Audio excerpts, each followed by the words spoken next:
I stood in the grand ballroom of the Belmont Hotel, watching my mother's perfectly manicured hand wave dismissively as she laughed.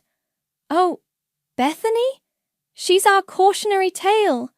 Some daughters learn to soar, others—" She didn't finish the sentence, but her companion's knowing chuckle said enough. "My name is Bethany, and I'm the cautionary tale who just bought this hotel. 5 years ago, I would have shrunk away from that laugh, found a corner to hide in, maybe even cried. Now, I simply adjusted my Cartier watch and continued reviewing the gala setup with our event coordinator. The crystal chandeliers caught my reflection. Tailored black dress, elegant updo, red-soled heels that cost more than my old monthly rent. Success is the best revenge, they say. But I prefer it served with a side of karma. Mrs. Foster, where would you like the donor recognition wall?" The coordinator's voice pulled me back to the present. "Center stage, please. I want everyone to see exactly who's supporting tonight's cause." I smiled, knowing my family's names wouldn't be among the platinum donors. They could barely afford the basic admission tickets. "Bethany? Is that really you?" A familiar voice made my spine stiffen. Jesse, my ex-fiancé, current brother-in-law, and the first domino in my family's betrayal. I turned slowly, embodying every ounce of poise Lucian's corporate training had instilled in me. "Jesse, how nice of you to come support children's education." My voice was honey-coated ice. He looked exactly as I remembered, just slightly softer around the middle, his golden boy charm starting to tarnish at the edges. "You look different. Amazing, actually. I heard you'd left town, but—" "Jesse, there you are!" My sister Layla's voice cut through our conversation like a knife through butter. She sashayed over, still stunning in that effortless way that had made her the upgrade in our family's eyes. Her steps faltered when she saw me, recognition dawning slowly. "Hello, sister." I smiled, watching color drain from her face. "Lovely to see you both supporting such an important cause, though I'm surprised you could afford the tickets, given the recent difficulties with Dad's company." Layla's perfectly glossed lips parted in shock. You're running this?" "Oh, much more than that." I gestured to Zoe, my PR director, who was approaching with purpose. "Zoe, please ensure Mr. and Mrs. Knight have proper seating. Not at the main table, of course. Perhaps near the kitchen." "You can't," Layla started, but I was already walking away, heels clicking against marble floors. I caught snippets of their heated whispers behind me. "Did you know she'd be here? Why didn't anyone tell us? She looks so expensive." The next hour was a blur of final preparations and greeting early arrivals. I watched my parents enter, my father's confident stride betraying no hint of his company's precarious position. Mother's eyes swept the room like a queen surveying her kingdom until they landed on me. The recognition was immediate, followed by calculation. "Bethany, darling," she air-kissed in my direction, as if the last 5 years hadn't happened, as if she hadn't helped destroy my life. "We had no idea you were involved with this lovely event. You should have told us." "Should I have?" I raised an eyebrow. "Like you told me about Jesse and Layla?" Her smile faltered for a microsecond. "Ancient history, darling. We all move on, don't we? And clearly you've done well for yourself. Though I must ask, who are you working for? This event must have such an impressive budget." Before I could answer, the room's energy shifted. Heads turned, conversations hushed, and my mother's eyes widened as Lucian Foster, my husband, CEO of Octagon Enterprises, and the man about to destroy my father's company, walked through the doors. "Actually, Mother," I said softly, watching her face as Lucian made his way toward us. "I'm not working for anyone. I'm chairing this event. And I believe you know my husband." The color drained from her face as Lucian's arm slipped around my waist, his kiss landing softly on my cheek. Everything ready, love? He asked, loud enough for nearby guests to hear. I smiled, feeling the weight of every eye in the room. Perfect timing, darling. Mother was just asking about our involvement with the charity. My mother stood frozen, processing the implications. Across the room, I saw Layla grab Jesse's arm, whispering urgently. My father had stopped mid-conversation with a potential investor, his face ashen. "Shall we begin?" I asked Lucian, but my eyes were on my family. The cautionary tale was about to become a nightmare, and I couldn't wait for the show to start. The memory hit me like a slap as I watched Jesse fidget with his bow tie across the room. 5 years ago, I'd found them in our apartment, the one Jesse and I had picked for our future. Layla's perfume had lingered in the air, her earring glinting on our bedside table. When I confronted him, he'd just shrugged. "Your sister understands me better," he'd said. "She gets where I want to go in life." "Mrs. Foster?" Hassan's voice pulled me back to the present. "The financial reports you requested." He handed me a sleek folder, his expression grim. "It's worse than we thought. Your father's company has been cooking the books for years." I smiled, tucking the folder into my clutch. Perfect timing. Zoe appeared at my elbow, champagne in hand. "Girl, your sister's been trying to get Lucian's attention for the past 20 minutes. She has no idea he's your husband, does she?" "No." I sipped my water, watching Layla laugh too loudly at something Lucian said. "And neither does anyone else, except you and Hassan. Let's keep it that way until the announcement." "Bethany." Jesse's voice behind me made my shoulders tense. "Can we talk? Privately?" I turned, finding him closer than I expected. His cologne was different now, probably Layla's choice. "I'm quite busy, Jesse. The gala..." "Please." His voice cracked slightly. 5 minutes. Zoe shot me a warning look, but I nodded. 3 minutes. The terrace. Outside, the evening air was sharp with approaching winter. Jesse leaned against the railing, looking older than his 34 years. "Layla isn't..." He stopped, started again. "Things aren't what I thought they'd be." "Fascinating." I checked my watch. 2 minutes left. "I made a mistake, okay?" He reached for my arm, but I stepped back.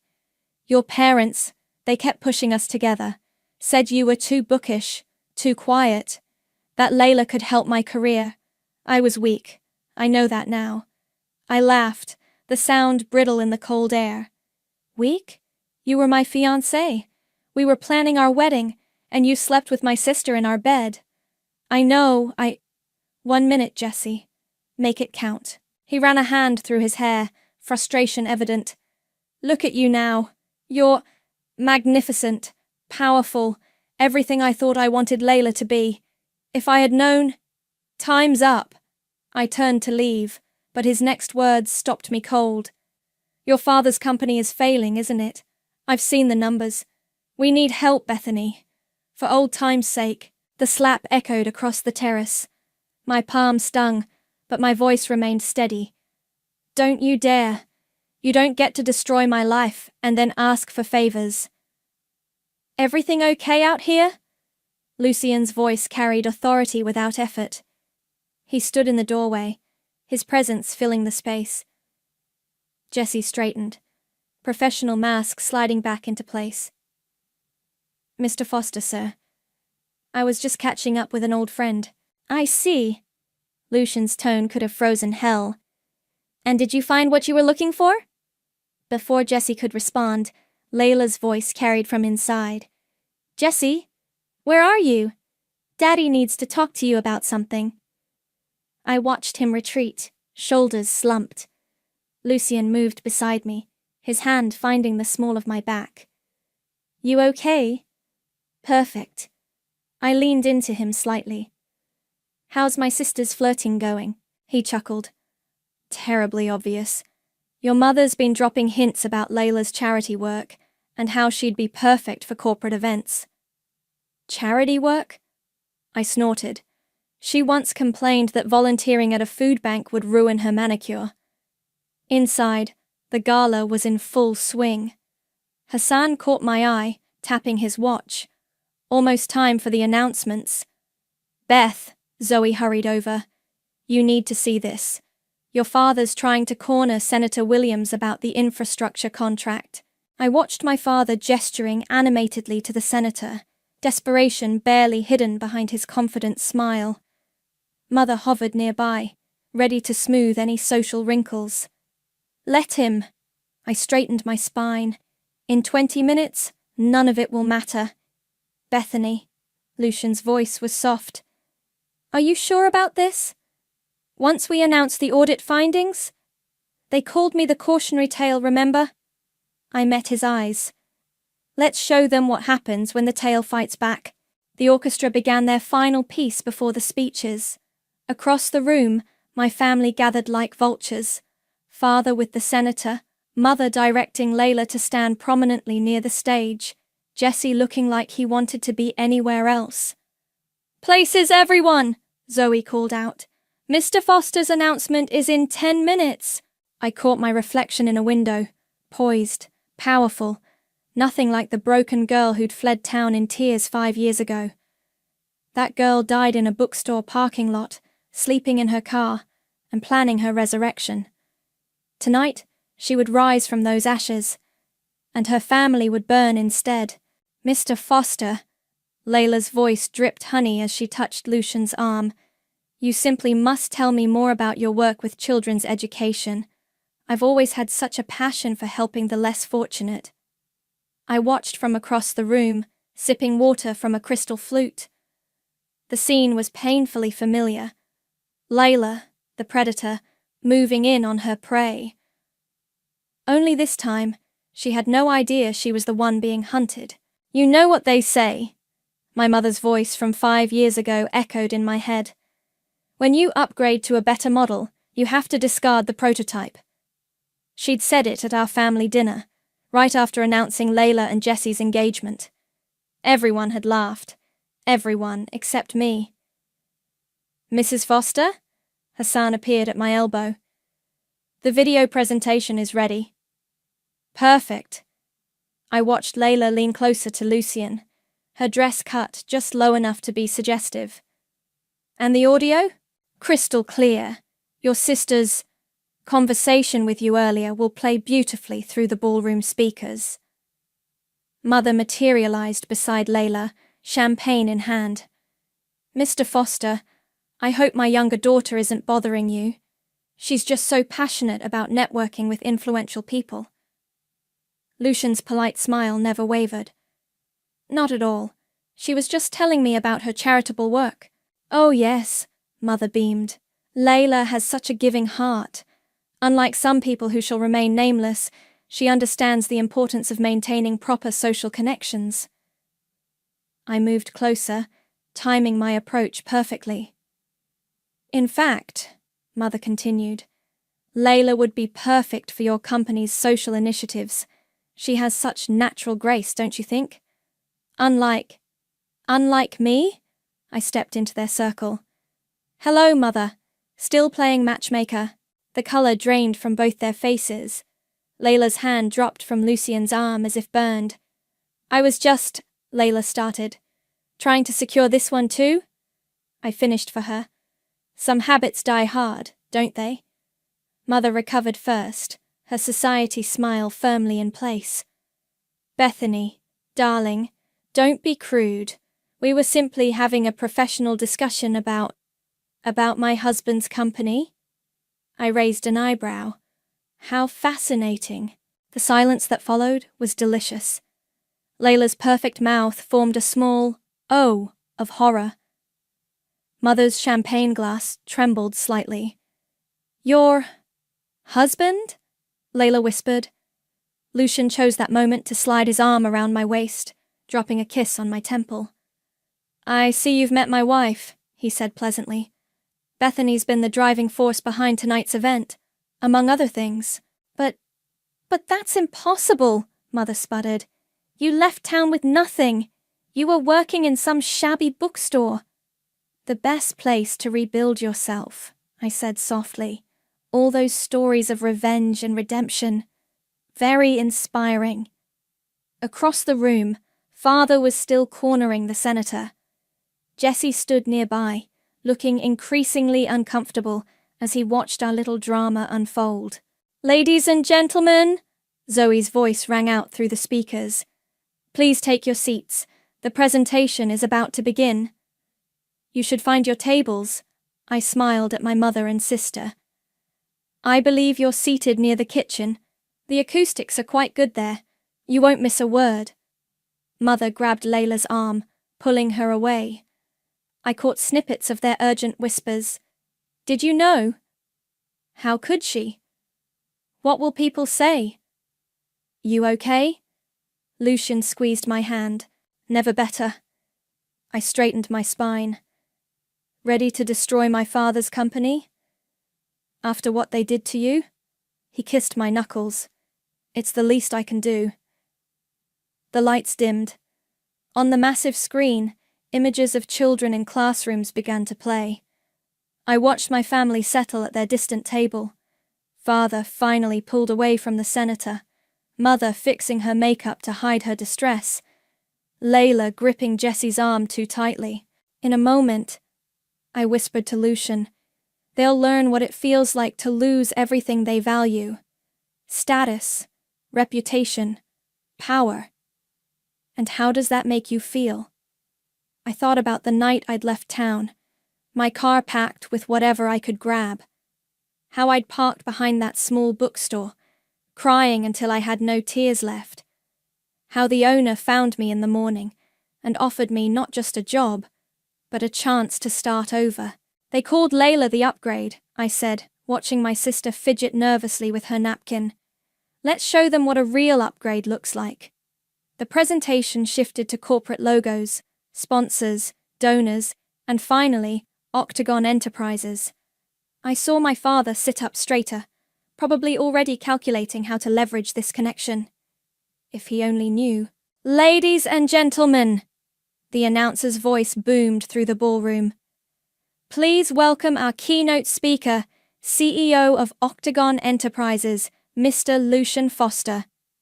As Lucian stood, straightening his jacket, I caught Layla's devastated expression across the room. She'd finally realized what she'd been doing, hitting on my husband, trying to steal another man from her sister. Some people never learn. But tonight, the lesson would be unforgettable. "The first night in my car was the coldest," I told Zoe, as we watched Lucian take the stage. "I had this ratty blanket and a backpack full of clothes. The bookstore's security light kept flickering on and off." "Stop!" Zoe squeezed my arm. "You're not that girl anymore." On stage, Lucian commanded attention effortlessly.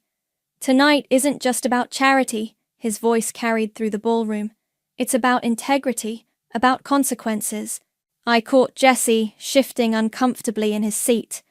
He kept glancing between Lucian and me, his face growing paler by the minute. Layla noticed his distraction and jabbed him with her elbow. "As CEO of Octagon Enterprises," Lucian continued, "I believe in accountability. In the coming weeks, we'll be conducting comprehensive audits of all our partner companies."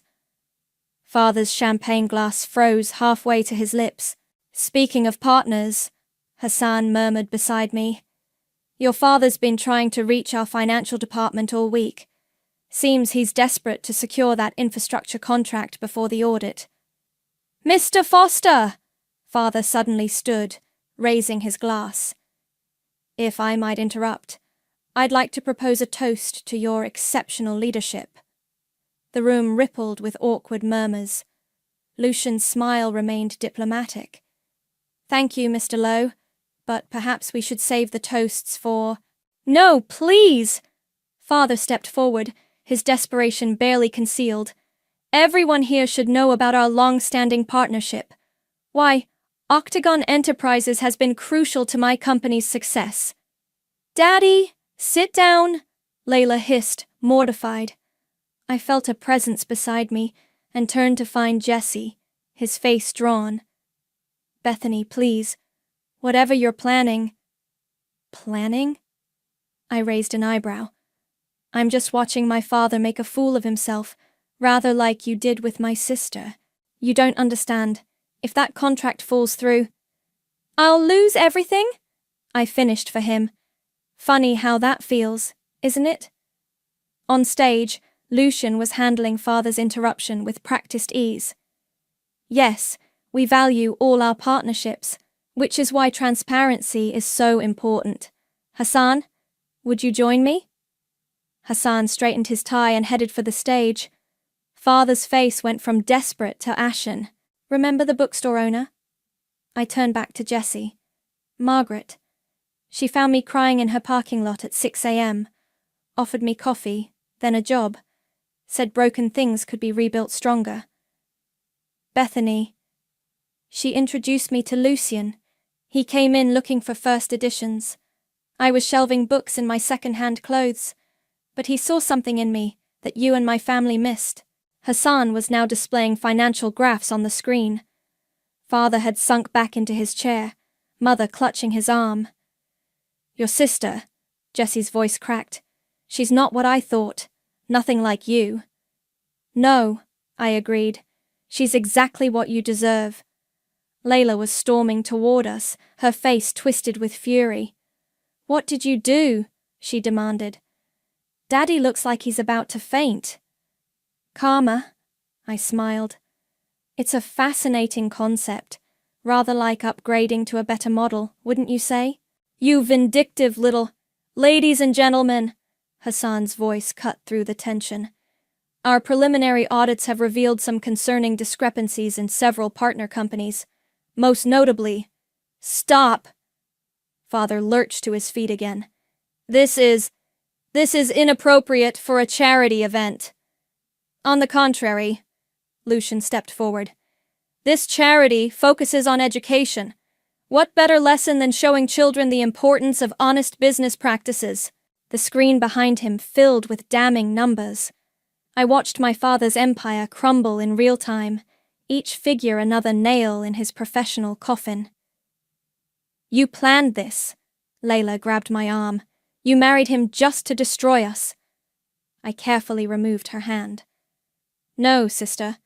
I married him because he loved me. Destroying you is just a bonus. Companies found in violation, Hassan continued, will be immediately suspended from all contracts pending full investigation. Mother was openly crying now. Father had collapsed into his chair, his face grey. Around them, other guests were already shifting away, creating a bubble of social isolation. Jessie, Layla turned to her husband. Do something! But Jessie was staring at me with a mixture of regret and fear. It's over, Layla. We did this to ourselves. Over? She laughed hysterically. Nothing's over. Daddy will fix this. He always fixes everything. Not this time, I said softly. The cautionary tale just rewrote herself. On stage, Lucian was wrapping up. And now, I'd like to thank the person who made tonight possible. My wife, Bethany Foster. The spotlight found me. Applause filled the room. I stepped forward, leaving my sister and her husband behind, moving toward the stage where my husband waited. 5 years ago, I'd fled this town in tears, broken and humiliated. Tonight, I walked through it in Louboutins, my head high, their world crumbling at my feet. Some might call it revenge. I called it justice. Bethany? A familiar voice stopped me as I left the stage. Got a minute? I turned to find Celeste, Jessie's sister, my former best friend, standing there in a midnight blue dress. 5 years ago, she'd been my maid of honor. Now, she looked like she'd seen a ghost. Celeste! I kept my voice neutral. This is unexpected. I left his wedding, she blurted out. Halfway through, couldn't stomach watching him marry Layla after what they did to you. Before I could respond, Zoe appeared at my elbow. B, we have a situation. Your father's making scene by the bar. Excuse me. I started to turn, but Celeste grabbed my hand. I work for Lucian, she said quickly. On his advisory board. He doesn't know our connection, but I've been helping Hassan track your father's fraudulent activities for months. That stopped me cold. You what? Ladies, Lucian approached, his expression concerned. We might need to handle damage control. Peter's threatening to expose some imaginary corporate conspiracy. I looked toward the bar, where my father was getting louder, his face red with alcohol and rage. Mother tried unsuccessfully to quiet him, while Layla and Jessie pretended not to know him. Let him rant, I said. The evidence speaks for itself. About that evidence, Celeste stepped forward. Mr. Foster, sir, I need to confess something. Lucian's eyebrows rose as Celeste explained our history and her role in the investigation. His face softened when she described leaving Jessie's wedding. At least someone in that family has a conscience, he said finally. Bethany. My father's voice boomed across the room. You ungrateful little snake! Heads turned as he staggered toward us, Mother trailing behind him, wringing her hands. Peter, please, she begged. You're making a scene. A scene? He laughed bitterly. Our daughter just destroyed our family's reputation, and you're worried about a scene? You destroyed your own reputation, I said calmly. I just exposed it. You think you're so clever, he sneered. Married the big-shot CEO, came back for revenge, but you're still that pathetic bookworm who wasn't good enough for anyone. That's enough, Lucian stepped forward, but I held up my hand. No, let him finish. I want everyone to hear exactly who my father is. Who I am. Father's voice rose higher. I'm the man who built everything from nothing, who gave you ungrateful girls everything. And this is how you repay me? Everything? I laughed. You gave Layla everything. You gave me a car to sleep in and a family who thought I was disposable. Because you were, he shouted, until you trapped this poor bastard into marriage. The slap echoed through the suddenly silent ballroom, but it wasn't from me. It was from Celeste. How dare you, she said, her voice shaking. I watched you destroy her, watched you laugh while she packed her car. You want to know how she trapped Lucian? She rebuilt herself while you were busy destroying your own company with fraud. Security was moving toward us now. Father's face had turned purple. Mr. Lowe, Hassan appeared with 2 guards. I believe it's time for you to leave. You can't, he started. Actually, we can. Lucian's voice was steel. This is my wife's hotel. The color drained from my parents' faces. Mother's perfectly manicured hand flew to her throat. Your hotel? She whispered. Amazing what you can achieve when you're not busy stealing your sister's fiancé. I smiled. I bought it last year. Rather fitting, don't you think? The place where you always held your charity galas? Security began escorting my father out. Mother followed, her shoulders slumped in defeat. Layla stood frozen by the bar, mascara running down her cheeks while Jessie stared into his whiskey. I'm so sorry. Celeste touched my arm. For not being there when it happened, for not stopping them. You're here now, I said softly. That's something. Mrs. Foster. Zoe approached cautiously. The press is asking for a statement about the audit announcements. I looked at Lucian, who nodded encouragingly. Tell them the truth. Octagon Enterprises is committed to transparency and integrity. No exceptions, even for family. As Zoe hurried off, I caught sight of my reflection in a nearby mirror. The scared girl who'd slept in her car was gone, replaced by someone stronger, someone who'd learned that the best revenge isn't just success, it's justice served cold and clean. Ready to finish this? Lucian squeezed my hand. Almost, I smiled, watching Layla collect her things, preparing to slink away. I think it's time for that recording Hassan mentioned earlier. Let everyone hear exactly what my dear sister really thinks about charity work.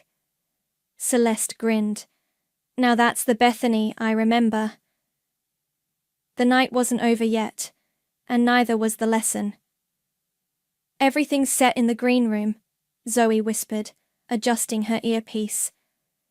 Layla took the bait about the exclusive donor interview. I nodded, watching my sister primp in front of the mirror, completely unaware she was about to star in her own downfall. The hidden cameras were rolling, streaming directly to the main ballroom's screens. "Ready?" Hassan stood by the control panel. "Wait," I touched his arm. "I want to do this myself." I entered the green room, closing the door behind me. Layla spun around, her smile faltering when she saw me. "Oh," she sneered. "I thought this was for important donors." "It is." I sat down, crossing my legs. "I just wanted a private chat first, sister to sister." "There's nothing to discuss." She turned back to the mirror. "You've had your revenge. Daddy's ruined, Mother's devastated. Happy now?" "Almost," I smiled. "Tell me, how does it feel to be the downgrade?" She whirled around, face flushed. "Excuse me?" "That's what you called me, remember? The prototype? The one that needed upgrading?" I examined my manicure. "Funny how life works out. You think you're so perfect now." Layla's voice rose. "With your rich husband and your fancy hotel, I know what you really are, a bitter, frumpy little bookworm who couldn't keep her man." "Keep going," I encouraged softly. "Tell me how you really feel." "You want to know how I feel?" She stepped closer, jabbing a finger at me. "I feel disgusted. You sit there pretending to care about charity while plotting revenge. At least I'm honest about who I am." "Are you?" I raised an eyebrow. "Tell me about your charitable work, Layla. The kind you were bragging about to my husband earlier." She laughed harshly. "Please, you think anyone actually cares about these brats? It's all networking, you idiot. But you wouldn't understand that, would you? Too busy feeling sorry for yourself, sleeping in your car like some pathetic—" The door opened. Lucien stood there, his face hard. Behind him, I could see Jessie, looking sick. "I think that's enough footage," Lucien said quietly. "Footage?" Layla's eyes widened as she noticed the small red lights in the corners. You were recording?" "Still are." I stood up. "And streaming live to the ballroom. Want to wave to your audience?" She lunged for me, but Jessie caught her arm. "Don't," he warned. "You've done enough." "Me?" she shrieked. "She's the one who—" "Who what?" I cut in. "Expose the truth? That you're a fraud? That you stole your sister's fiancé and laughed about it? That you tried to do it again tonight without even knowing he was my husband?" The color drained from her face as reality sank in. Through the open door, we could hear the murmur of shocked voices from the ballroom. "You've ruined me," she whispered. "No, Layla. You did that yourself." I walked to the door, then paused. "By the way, that pathetic girl sleeping in her car? She owns this hotel now, and she's about to own every property Father used as collateral for his fraudulent loans." Jessie stepped forward. "Bethany, please. Save it." I held up my hand. "You two deserve each other. The social climber and the weak man who couldn't say no." Back in the ballroom, the atmosphere was electric. Celeste stood with Hassan by the control panel, both trying to hide their smiles. Mother sat alone at her table, staring into space. "Ladies and gentlemen," Lucien took the stage again. "I believe we've all seen a powerful lesson tonight about integrity and consequences. Now, let's focus on what really matters. The children we're here to help." The crowd applauded, grateful for the chance to move past the drama. But the damage was done. I watched as people subtly shifted away from my mother's table, as phones came out to spread the gossip, as my sister's carefully crafted social facade crumbled in real time. "You okay?" Zoe appeared with water. "Perfect." I took a sip, though I think we just guaranteed next year's gala will be even more popular. "Nothing sells tickets like scandal," she agreed. "Speaking of which, your mother's heading this way." But for once, Mother walked past me without a word. Her shoulders were slumped, her designer dress suddenly looking tired and overdone. "Mrs. Foster?" a young server approached. "There's a Margaret here to see you? From the bookstore?" My heart jumped. I hadn't seen Margaret since the day I left the store to marry Lucian. "Send her in," I said softly. As I waited, I caught Layla watching me from the doorway, mascara streaked down her face. For a moment, I saw us as we used to be, sisters, before ambition and cruelty took over. Then Margaret appeared, and the moment passed. It was time to thank the woman who'd helped me rise from the ashes my family had created.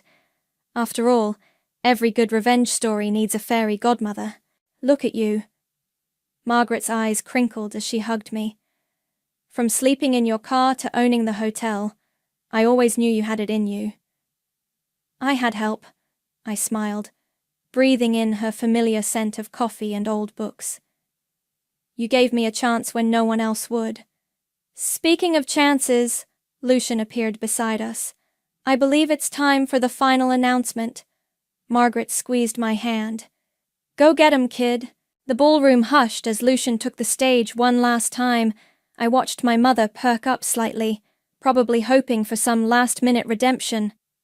"Tonight has been enlightening," Lucian began.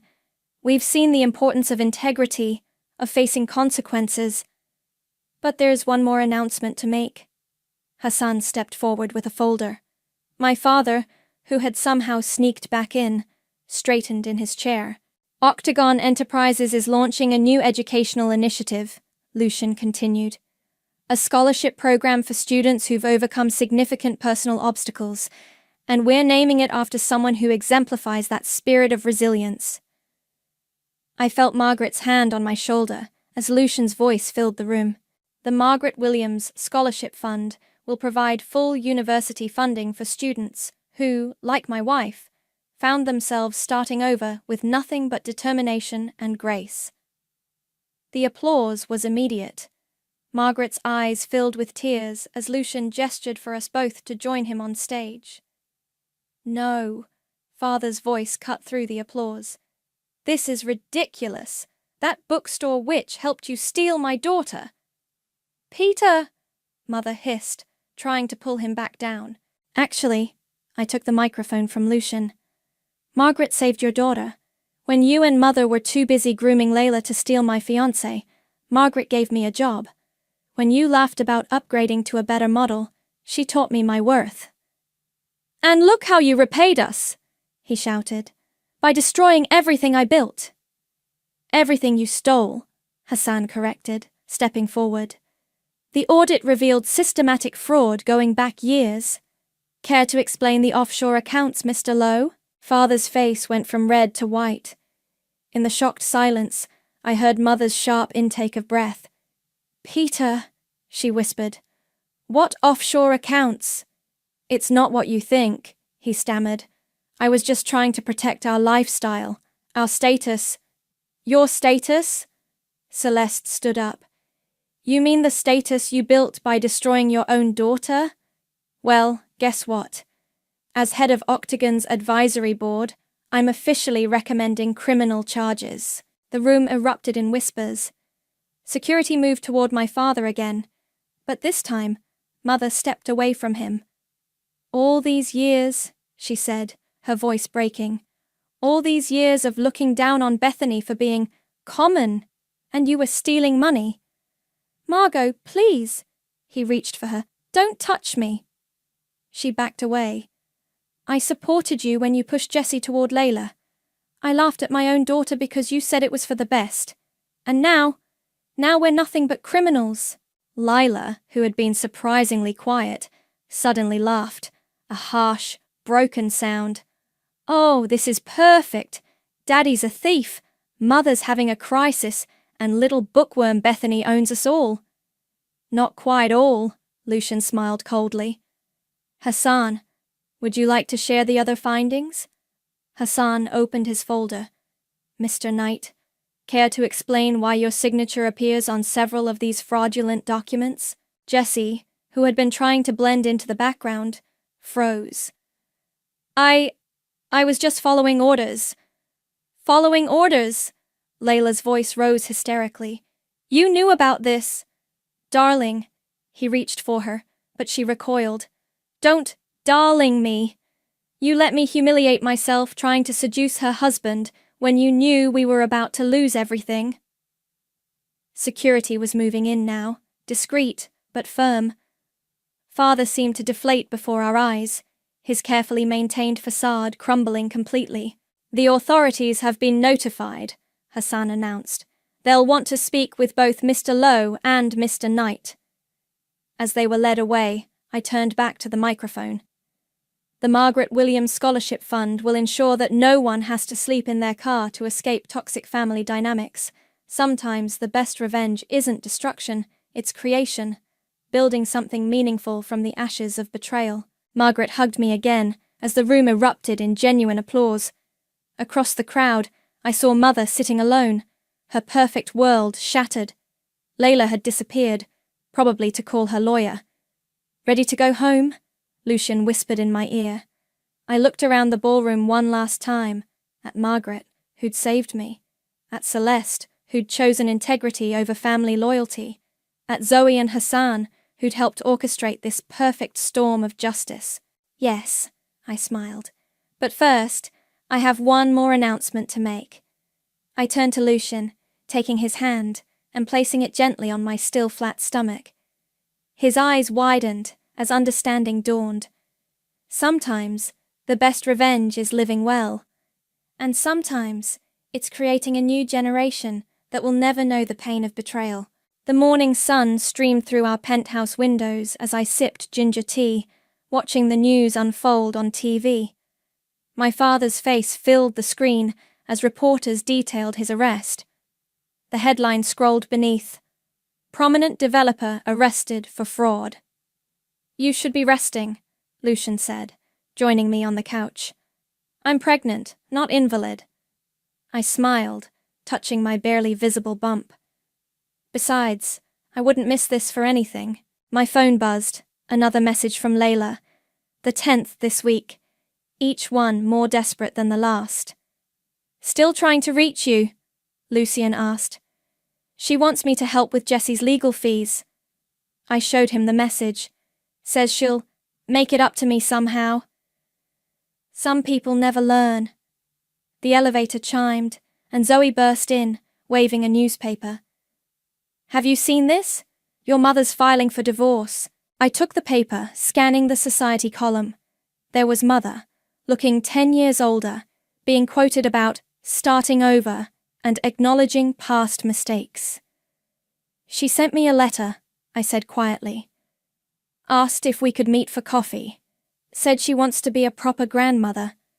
And? Lucian's hand found mine. I haven't decided yet. I set down the paper. Some wounds need more than an apology to heal. The TV switched to footage of Jessie being led into court. Celeste appeared on screen, making a statement about corporate responsibility and family loyalty. Speaking of healing, Zoe settled into an armchair. Margaret called. The scholarship fund received over $2 million in donations after the gala. Turns out revenge is pretty profitable when it's wrapped in charity. It was never about the money, I said, standing to walk to the window. Below, the city sprawled out, including the bookstore, where I'd rebuilt myself, now owned by Margaret, but funded by me. My phone buzzed again. This time, it was Hassan. They found more offshore accounts, he reported. Your father was stealing from his employees' pension funds. Of course he was. I ended the call, feeling oddly empty. You know what's strange? Part of me thought revenge would feel bigger, more satisfying. And it doesn't? Lucian asked. It does, but not how I expected. I pressed my hand to my stomach. I thought I'd feel triumphant watching them fall. Instead, I just feel clean, like finally washing off years of dirt. The elevator chimed again. This time Margaret stepped out, carrying a familiar-looking box. Found these while cleaning the store's attic, she said, setting down the box. Thought you might want them. Inside were books, my old collection from the bookstore days. Dog-eared paperbacks about women rising from ashes, about justice and redemption. You read these over and over, Margaret smiled. Living in your car, working the register, said they gave you hope. They gave me more than that. I pulled out a worn copy of my favorite. They gave me a blueprint. Every good revenge story needs 3 things: patience, purpose, and a spectacular finale. Zoe grinned. Peace, I corrected. The kind that comes from knowing you've reclaimed your narrative. My phone buzzed one final time. A news alert. Father's company was declaring bankruptcy. All assets would be liquidated, including the family home where I'd grown up. The house is going up for auction. I showed Lucian the alert. Want to buy it?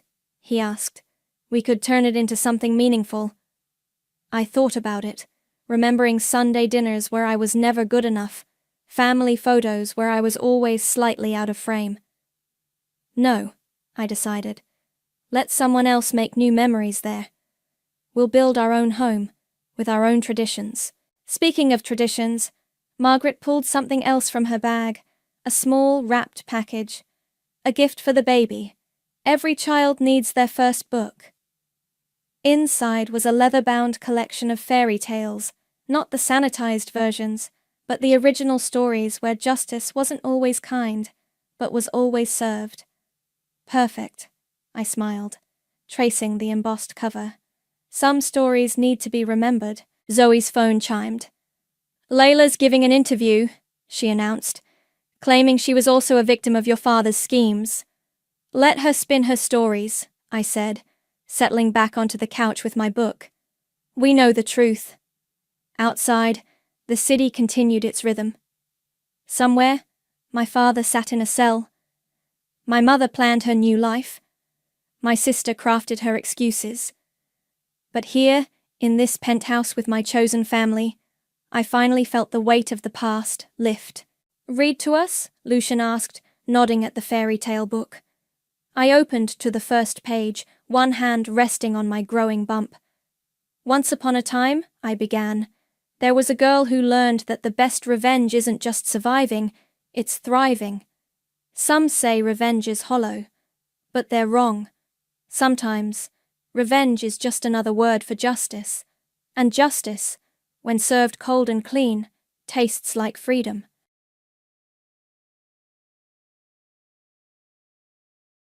The leather chair creaked as I leaned back in my office, watching my brother Peter pace furiously in front of my desk.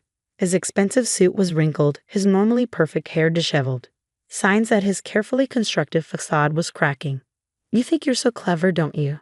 He spat, throwing a stack of papers onto my desk. Hiding behind Dad's old promises, but times have changed. The company needs strong leadership, not some weak-willed idealist who cares more about employee benefits than profit margins. My name is James Mitchell, and at 35, I was about to show my older brother exactly what happens when you mistake kindness for weakness. 5 years of careful observation and documentation were about to pay off.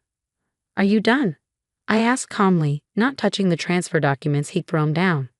Because if this is another attempt to force me out of Mitchell Construction, you're wasting both our time.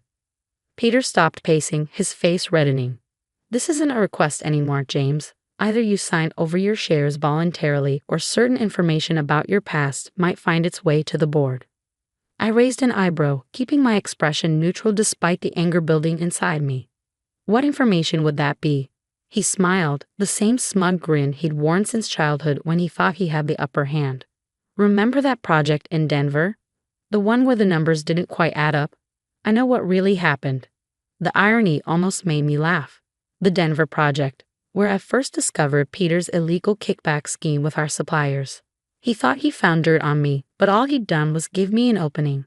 Interesting you should mention Denver, I said, reaching for my phone.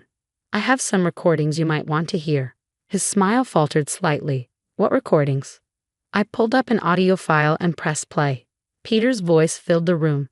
If anyone asks about the invoices, stick to the story. The extra materials were damaged on site. No one needs to know about our little arrangement. The color drained from his face as I stopped the recording. That's nothing. It proves nothing. Really? I opened my desk drawer and pulled out a USB drive. Because I have 5 years of similar recordings. Phone calls, meetings, video footage of you accepting envelopes in parking garages. Did you really think I wouldn't notice the systematic theft from our family's company? Peter's hands clenched into fists. You're bluffing. You wouldn't dare expose this. It would damage the company's reputation. I stood up slowly, meeting his gaze. See, that's where you're wrong, Peter. I've already exposed it to the right people. The FBI has copies of everything. They've just been building their case, gathering more evidence. Today was your last chance to come clean. What? His voice cracked. You're working with the FBI? For the past 3 months, I confirmed.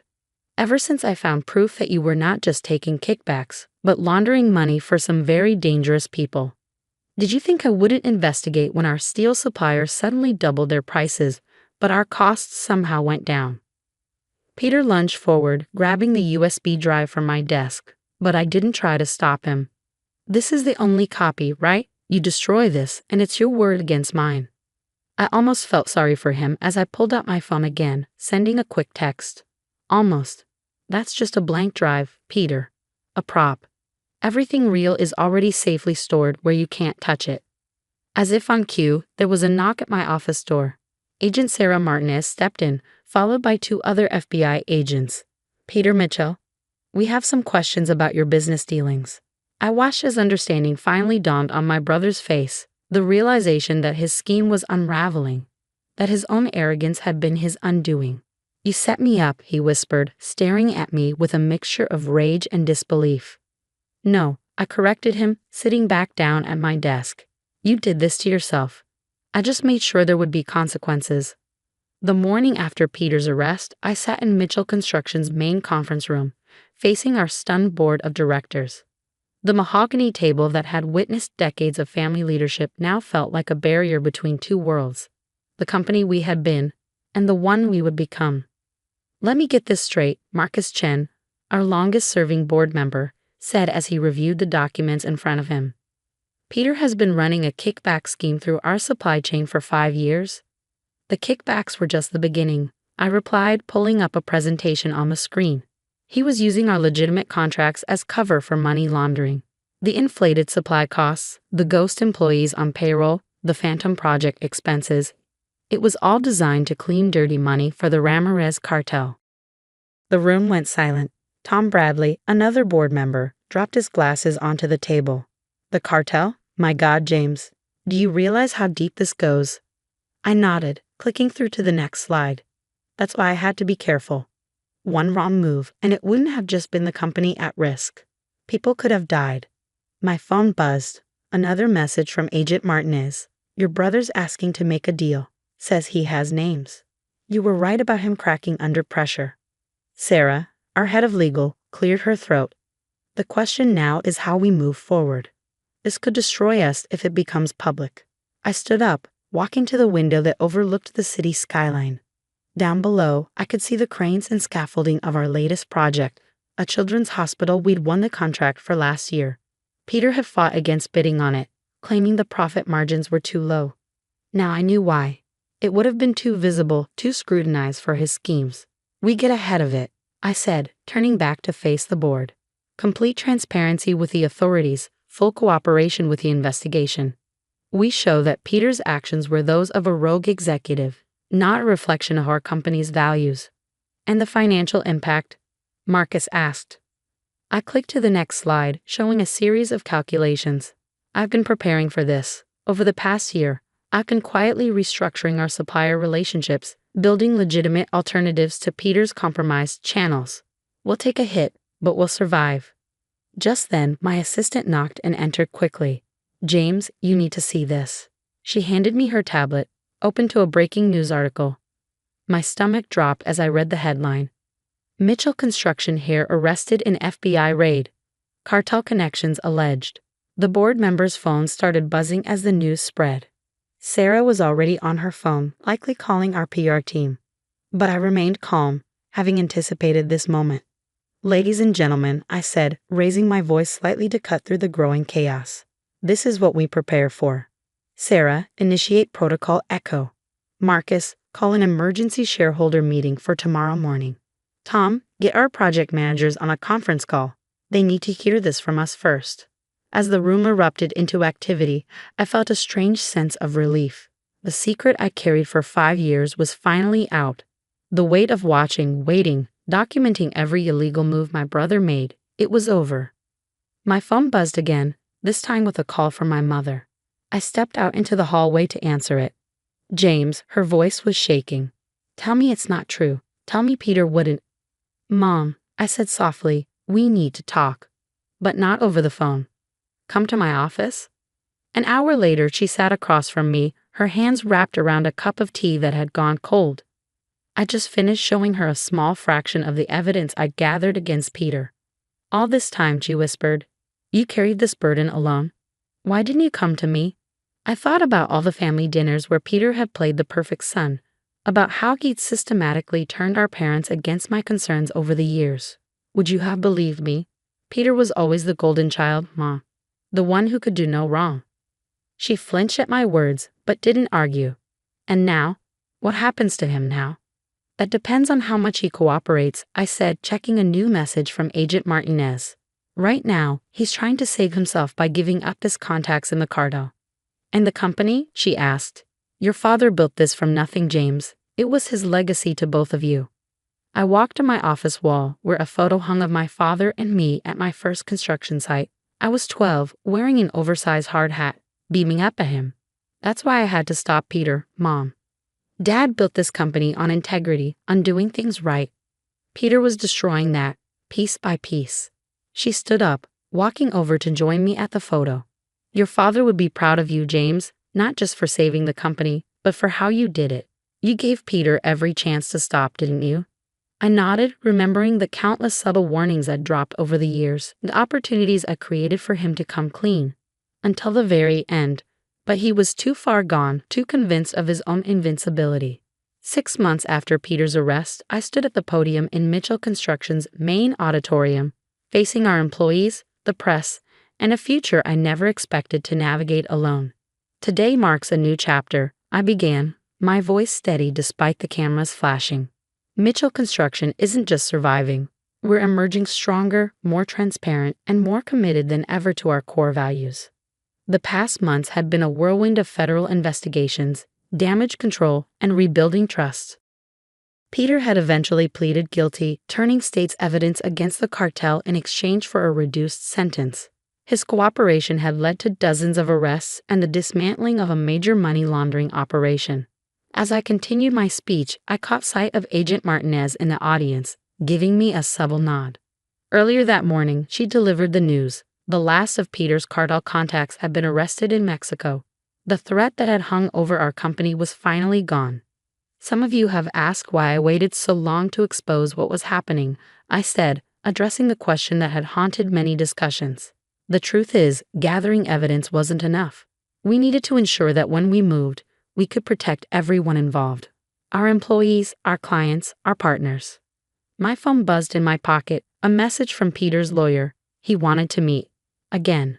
I ignored it, focusing instead on the faces before me. These were the people who mattered now, the ones who had stuck with us through the crisis. In the past 6 months, we've implemented new oversight measures, restructured our supply chain, and established the most rigorous compliance program in the industry. But more importantly, we've renewed our commitment to what matters most, building not just structures, but trust. After the presentation, I retreated to my office to find my mother waiting. She looked better than she had in months, the shadow of Peter's betrayal finally lifting from her eyes.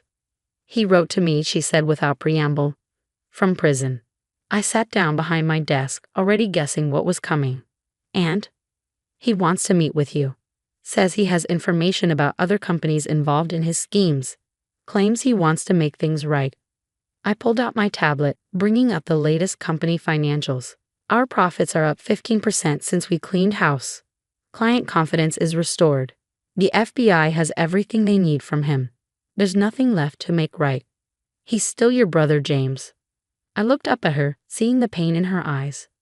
No, Mom, he stopped being my brother the moment he decided to put everyone in this company at risk for his own greed. Just then, Sarah burst into my office, her face flushed with excitement.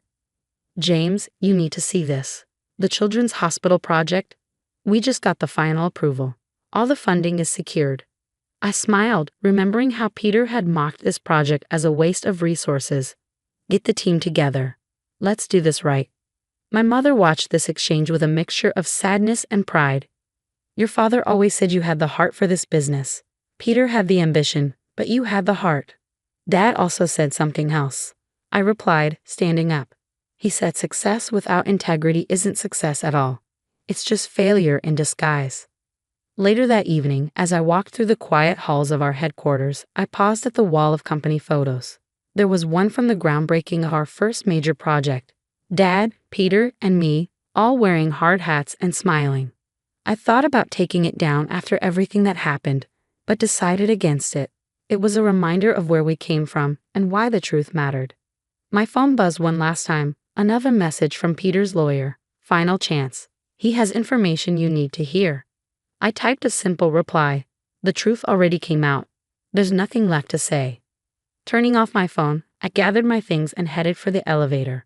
Tomorrow, we would break ground on the Children's Hospital. It would be the largest project in our company's history and the first one that was entirely mine to lead. As I drove home, the city lights twinkling around me, I thought about the legacy my father had left us. Peter had seen it as something to exploit, a tool for his own advancement. But I understood now what Dad had been trying to teach us all along. True success isn't measured in profit margins or power plays. It's measured in the lives you touch, the trust you build, and the integrity you maintain when no one's watching. The next morning, as I stood at the hospital construction site watching the sunrise paint the sky in shades of hope, I felt a deep sense of peace. Peter had tried to destroy our family's legacy, but in doing so, he'd only made it stronger. Sometimes the greatest victories come not from defeating your enemies, but from staying true to who you are. The company would move forward, building not just buildings, but a future founded on trust, integrity, and the simple belief that doing the right thing matters. That was a legacy worth protecting, worth fighting for. And in the end, that was the only victory that truly mattered.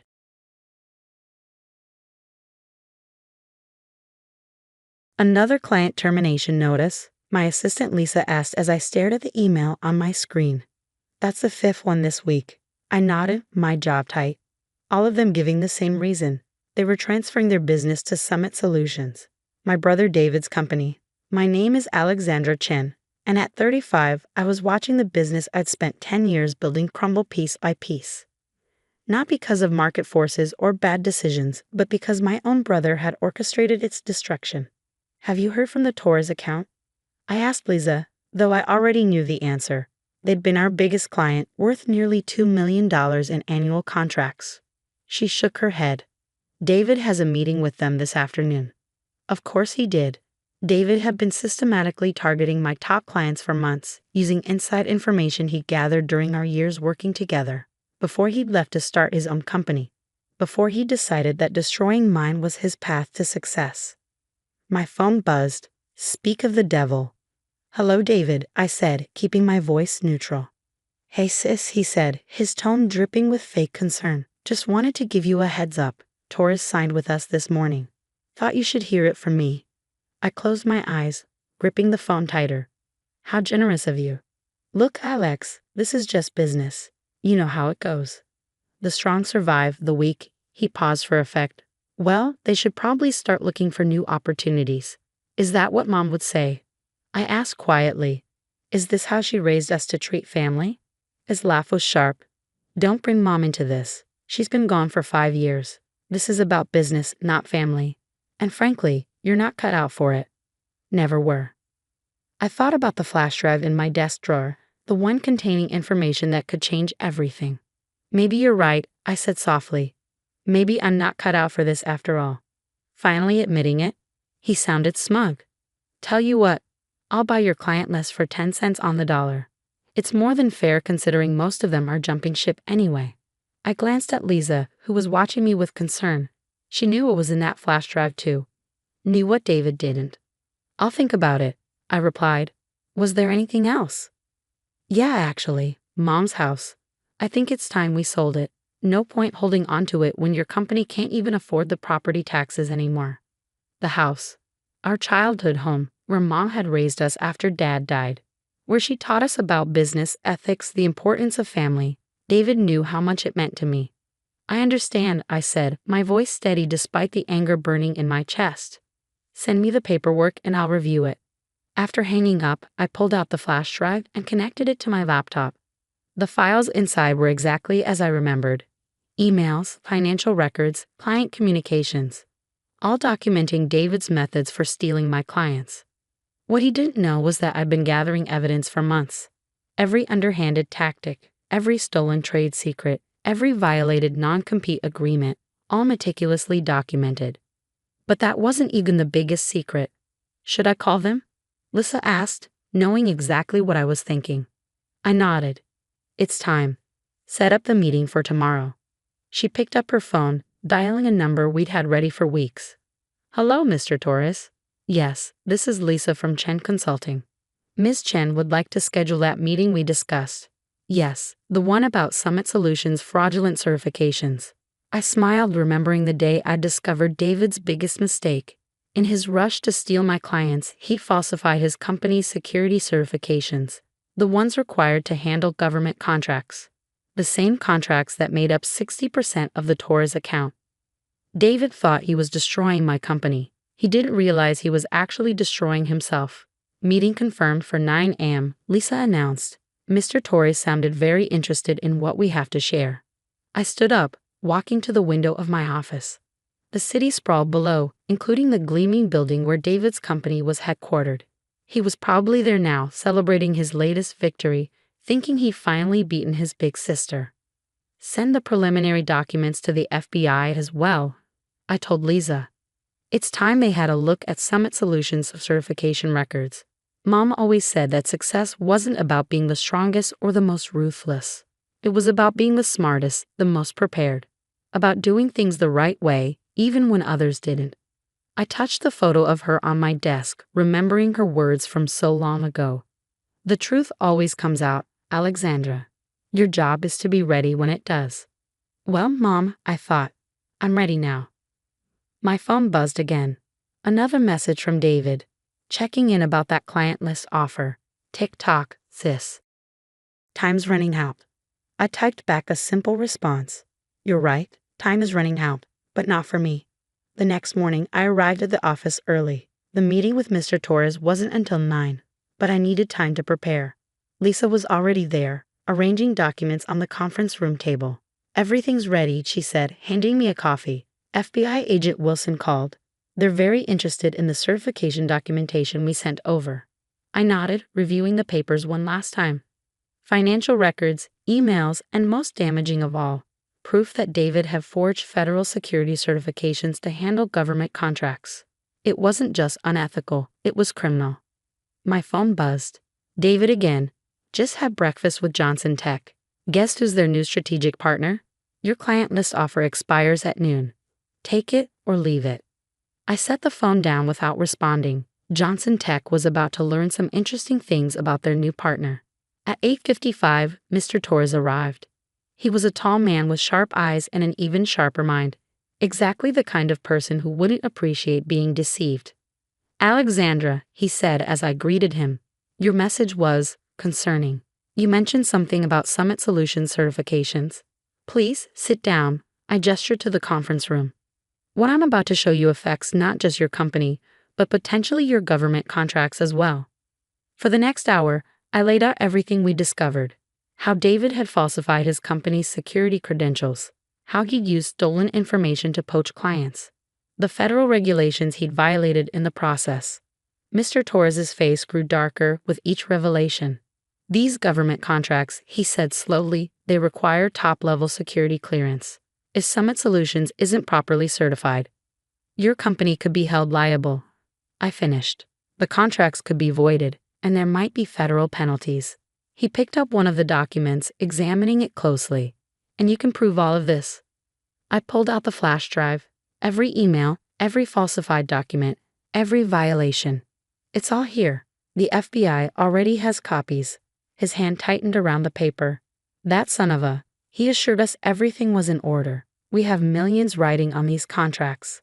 I know, I said softly. That's why I called this meeting. You needed to know the truth before it was too late. Just then, my phone buzzed again. David was calling. I let it go to voicemail. What happens now? Mr. Torres asked, his voice tight with controlled anger. That depends on you, I replied. Chen Consulting still has all the proper certifications. We can handle the transition back, minimize any disruption to your operations. He nodded slowly. And Summit Solutions? The FBI will handle that part. I expect they'll be paying my brother a visit very soon. As if on cue, Lisa knocked and entered the conference room. Sorry to interrupt, but you'll want to see this. She turned on the TV mounted on the wall. The news headline made my breath catch. FBI raids local tech company over fraudulent government certifications. The camera showed agents entering Summit Solutions building, boxes of documents in their hands. And there was David being escorted out, his face a mask of shock and confusion. My phone started ringing again, this time from an unknown number. Probably David using someone else's phone since I wasn't answering his calls. Mr. Torres watched the news footage, his expression grim. I need to make some calls, he said, standing up. And then we should discuss moving our contracts back to Chen Consulting. Immediately. After he left, Lisa turned to me. David's been calling the office nonstop. Should I keep blocking him? I thought about it for a moment. No, I said finally. The next time he calls, put him through. I didn't have to wait long. Within minutes, my phone buzzed again. What did you do? David's voice was ragged, panicked. The FBI. They're saying something about fraudulent certifications. Alex, you have to help me. I closed my eyes, remembering all the times he tried to destroy my company, steal my clients, take away everything I built. Help you? I repeated softly. Like you helped me, David? Is this the kind of family support you were talking about? This is different, he shouted. This is federal charges. I could go to prison. Yes, I said calmly, you could. Actions have consequences, David. Mom taught us that, remember? He was quiet for a moment. When he spoke again, his voice was different, smaller, almost like the little brother I used to know. Please, Alex, I messed up. I know that now, but I need my big sister. I gripped the phone tighter, thinking about everything that had led us here, the choices he'd made, the lines he'd crossed. I'll have my lawyer contact you, I said finally, but David? This is the last time. Whatever happens next. We're done. I hung up before he could respond, feeling a weight lift from my shoulders. Through my office window, I could see more news vans arriving at Summit Solutions. The story was breaking wide open. Lisa appeared in my doorway. Johnson Tech is on line 1. They want to discuss moving their business back to us. I nodded, picking up the phone. It was time to rebuild what David had tried to destroy. But this time, I'd do it knowing exactly who I could trust. And who I couldn't. 3 weeks after the FBI raid, I sat in my office reviewing contracts. Johnson Tech, Torres, and most of our other former clients had returned, their trust in Chen Consulting restored. Summit Solutions was under federal investigation, its assets frozen, its reputation in tatters. Your brother's lawyer is here, Lisa announced, standing in my doorway. He's requesting a meeting. I glanced at the clock. Right on time. Sent him in. Richard Bennett, one of the city's top criminal defense attorneys, entered my office carrying a thick folder. His expression was grim. Ms. Chen, he began, taking a seat. I'll be direct. The evidence against your brother is overwhelming. He's looking at serious federal charges. Fraud, falsifying documents, violating government contracts. The prosecutors are talking about 15 to 20 years. I kept my face neutral. And why are you telling me this? He leaned forward. Because you're the key witness. Your testimony, your evidence, it's the cornerstone of their case. But you're also his sister. We're hoping you might consider not cooperating. Not cooperating? I repeated slowly. You mean lie to federal investigators? Withhold evidence? Think about your family, he pressed. Your mother. Don't. My voice was sharp. Don't you dare bring my mother into this. David didn't think about family when he was trying to destroy my company, when he was stealing my clients, when he was threatening to take our childhood home. Bennett shifted uncomfortably. He made mistakes. He knows that now. He's prepared to make full restitution to your company. With what money? I cut in. The money he stole from my clients, the funds he obtained through fraudulent contracts. That money isn't his to offer. Just then, my phone buzzed. A text from David. Please help me, Alex. I'm begging you. Mom would want you to help family. I showed the message to Bennett. See this? Even now, he's trying to manipulate me, using our dead mother to avoid consequences. Ms. Chen. No, I said firmly. I'll tell you exactly what I'm going to do. I'm going to testify. I'm going to provide every piece of evidence I have. And I'm going to make sure that everyone knows exactly what David did. He's your brother. Bennett tried one last time. Yes, he is. And that's why this hurts so much. But sometimes the people who hurt us most are the ones closest to us. And sometimes loving someone means letting them face the consequences of their actions. After Bennett left, I drove to our mother's house. The one David had tried to force me to sell. The garden was overgrown, but her roses were still blooming. I sat on the porch steps, remembering all the lessons she'd taught us there. Always do what's right, she'd say. Even when it's hard, especially when it's hard. My phone buzzed again, this time from an unknown number. I answered, knowing who it would be. Alex? David's voice was small, broken. They're saying I'll have to plead guilty, that fighting the charges will only make it worse. Then plead guilty, I said quietly. Take responsibility for once in your life. How can you do this to me? His voice cracked. I'm your brother. Yes, you are. And I'm your sister. The one you tried to destroy, remember? The one whose company you sabotaged, whose clients you stole. He was quiet for a moment. I never thought. I didn't mean for it to go this far. But it did go this far, David. You crossed lines that can't be uncrossed. And now you have to face the consequences. After hanging up, I walked through Mom's garden, touching the roses she loved so much. Tomorrow, I would meet with federal prosecutors. I would tell them everything. Not out of revenge, but because it was right. 6 months later, I sat in a courtroom as David pleaded guilty. The judge sentenced him to 12 years with possibility of parole. As they led him away, he looked back at me one last time. I saw something in his eyes I'd never seen before. Understanding. That evening, I returned to Mom's house. But this time, I wasn't alone. Lisa and several workers were with me. Are you sure about this? Lisa asked as we walked through the overgrown garden. I nodded. Mom always wanted to help people. This is how we'll honor her memory. The sign was already being installed at the front gate. Chen Foundation, supporting ethics in business. We were turning the house into a nonprofit, dedicated to helping small businesses protect themselves from fraud and unfair practices. David's actions had shown me how vulnerable companies could be. Now I would use that lesson to help others. In my office at Chen Consulting, I kept one reminder of everything that had happened. The flash drive that had started it all. Not as a trophy, but as a reminder that sometimes doing the right thing means making the hardest choices. David writes to me sometimes from prison.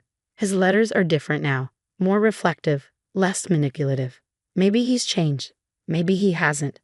But I know I did the right thing, not just for me, but for him too. Mom always said that true strength isn't in winning at any cost. It's in standing up for what's right, even when it breaks your heart. Looking at her roses blooming in the foundation's garden, I know she would be proud. Not because I won, but because I did it the right way. Sometimes the hardest lessons come from the people we love most. But sometimes those lessons lead us exactly where we need to be.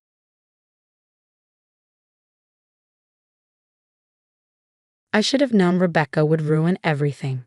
She always did. But that night, watching her chat with my colleagues at the company anniversary party, glass of champagne in hand, I actually believed she was happy for me. My name is Alexandra Martin, and I was about to become the youngest VP of operations at Turner & Associates. At 32, it was everything I'd worked for. The culmination of 10 years of late nights, missed weekends, and relentless dedication. To Alex, Rebecca raised her glass, her designer dress catching the light. My brilliant big sister. Who would have thought that the girl who used to eat paste in kindergarten would end up here? Everyone laughed. Even my husband David, standing beside me, chuckled at the gentle ribbing. But there was something in Rebecca's smile that should have warned me. A sharp edge beneath the sweetness, like a razor blade wrapped in silk. I'd seen that look before. When she accidentally spilled red wine on my prom dress. When she told my college boyfriend I'd been cheating on him. When she convinced our parents to use my wedding fund for her startup idea instead.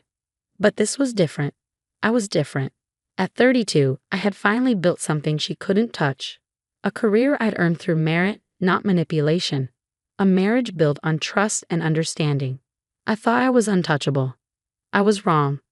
The party was in full swing when I noticed Rebecca had disappeared. David was deep in conversation with some colleagues from accounting, and I was due to give my acceptance speech in 20 minutes. I headed to the ladies' room to touch up my makeup, my mind already on the words I practiced. That's when I heard Rebecca's voice, soft but clear, coming from around the corner. I hate having to tell you this, David, but as your sister-in-law, as someone who cares about you, you deserve to know. I froze, my hand still reaching for the bathroom door. Know what? David's voice was guarded. Rebecca, if this is about Alex. It is. I found something. On her phone. She left it unlocked at lunch last week, and I saw the messages. My heart stopped. What messages? I never left my phone unlocked, and I certainly hadn't had lunch with Rebecca in months. Messages? David's voice had dropped, taking on that quiet intensity I knew so well. What kind of messages? Between her and James, her boss. Rebecca's voice trembled with fake concern. They've been seeing each other for months. The promotion, it's not just about her work performance. The silence that followed was deafening. I wanted to step around that corner, to confront her lies, but my feet wouldn't move. This couldn't be happening. Not again. Not now. I have screenshots, Rebecca continued. I sent them to your phone. I'm so sorry, David. I know this must be devastating. I heard footsteps, David's, walking away quickly. Finally, I forced myself to move, to round that corner and face my sister. She was still standing there, phone in hand, that same sweet smile on her face. When she saw me, her eyes widened in mock surprise. Oh, Alex, I was just destroying my life. I finished for her, my voice surprisingly steady despite the rage building inside me. Again? She had the audacity to look hurt. I'm protecting David. He deserves to know the truth. What truth? I stepped closer, my hands shaking. Those messages are fake, Rebecca. You and I both know it. Her smile didn't waver. Do we? The timestamps match your late nights at the office. The pet names, the secret meetings. It's all there. And really, who would believe you didn't sleep your way to the top? A VP position at your age? Before I could respond, my phone buzzed. A message from David. Don't come home tonight. Or any night. I can't even look at you. I stared at the screen, my vision blurring. In the main ballroom, I could hear James, my boss, beginning the promotion announcement. But it didn't matter anymore. In the space of 10 minutes, my sister had managed to destroy everything I built. Why? I whispered, looking up at her. What did I ever do to you? Rebecca's smile finally fell, revealing something darker underneath. You existed, she said simply. You were always the smart one, the successful one, the one everyone admired. Well, not anymore. She brushed past me, her expensive perfume lingering in the air. Better go tell James you won't be accepting that promotion after all. Sexual harassment scandals are so messy. I stood there frozen as my world crumbled around me. In the distance, I could hear applause as James announced my name. But all I could focus on was the message still glowing on my phone screen, and the realization that my sister had finally won. Or so she thought. Because what Rebecca didn't know, what she couldn't know, was that this time would be different. This time, I wouldn't just survive her betrayal. I would make her regret it. The next 5 years redefined everything I thought I knew about survival. The day after the party, I walked into James' office and resigned. His face showed confusion, then concern as I explained that I couldn't accept the promotion. I didn't tell him about Rebecca's lies. The shame was too fresh, too raw. David filed for divorce within a week. The evidence Rebecca had fabricated was thorough, doctored photos, fake text messages, even receipts from hotels I'd supposedly visited with James. My protest of innocence fell on deaf ears. After all, Rebecca was family. Why would she lie? I lost everything in the divorce. Our house, most of our friends, even our dog. David's lawyer painted me as an ambitious climber who'd do anything for success, including betraying my marriage. The irony was bitter. I'd worked so hard to earn everything honestly, only to be branded a cheat. But Rebecca had made one crucial mistake. In her eagerness to destroy my life, she'd forgotten to consider what I might do with nothing left to lose. I left Seattle behind, moving to Boston where an old college friend had connections at Milton and Green, a rising tech consulting firm. Starting over at 32 wasn't easy, but spite is a powerful motivator. I worked harder than ever, channeling my anger into excellence. This time, I was smarter. I kept detailed records of everything: emails, meetings, project successes. I made allies instead of friends, building a network of people who respected my work rather than my personality. And I watched from afar as Rebecca's life played out on social media. She married David 2 years after my divorce. I wasn't surprised. She'd always wanted what was mine. They looked happy in their photos, traveling the world, attending charity galas. Rebecca had finally gotten the life she thought she deserved. But I knew better than to trust appearances. Through my network, I kept tabs on her career moves. She'd started a tech company, SecureShare, using Dad's connections to secure initial funding. The company promised revolutionary blockchain security solutions, and Rebecca played her part well. The dynamic female founder disrupting a male-dominated industry. I almost admired her audacity. Almost. Then came the email I'd been waiting for, though I hadn't known it until that moment. A message from Rebecca herself, arriving late one Tuesday evening as I sat in my corner office at Milton and Green, where I'd just made partner. Dear Alex, I hope this email finds you well. I know we haven't spoken in years and I understand why, but I'm reaching out because I believe we can help each other. SecureShare is expanding and we're looking for strategic investors for our Series B funding round. Your reputation in the tech consulting world is impressive. I've followed your success from afar and I'm proud of what you've accomplished.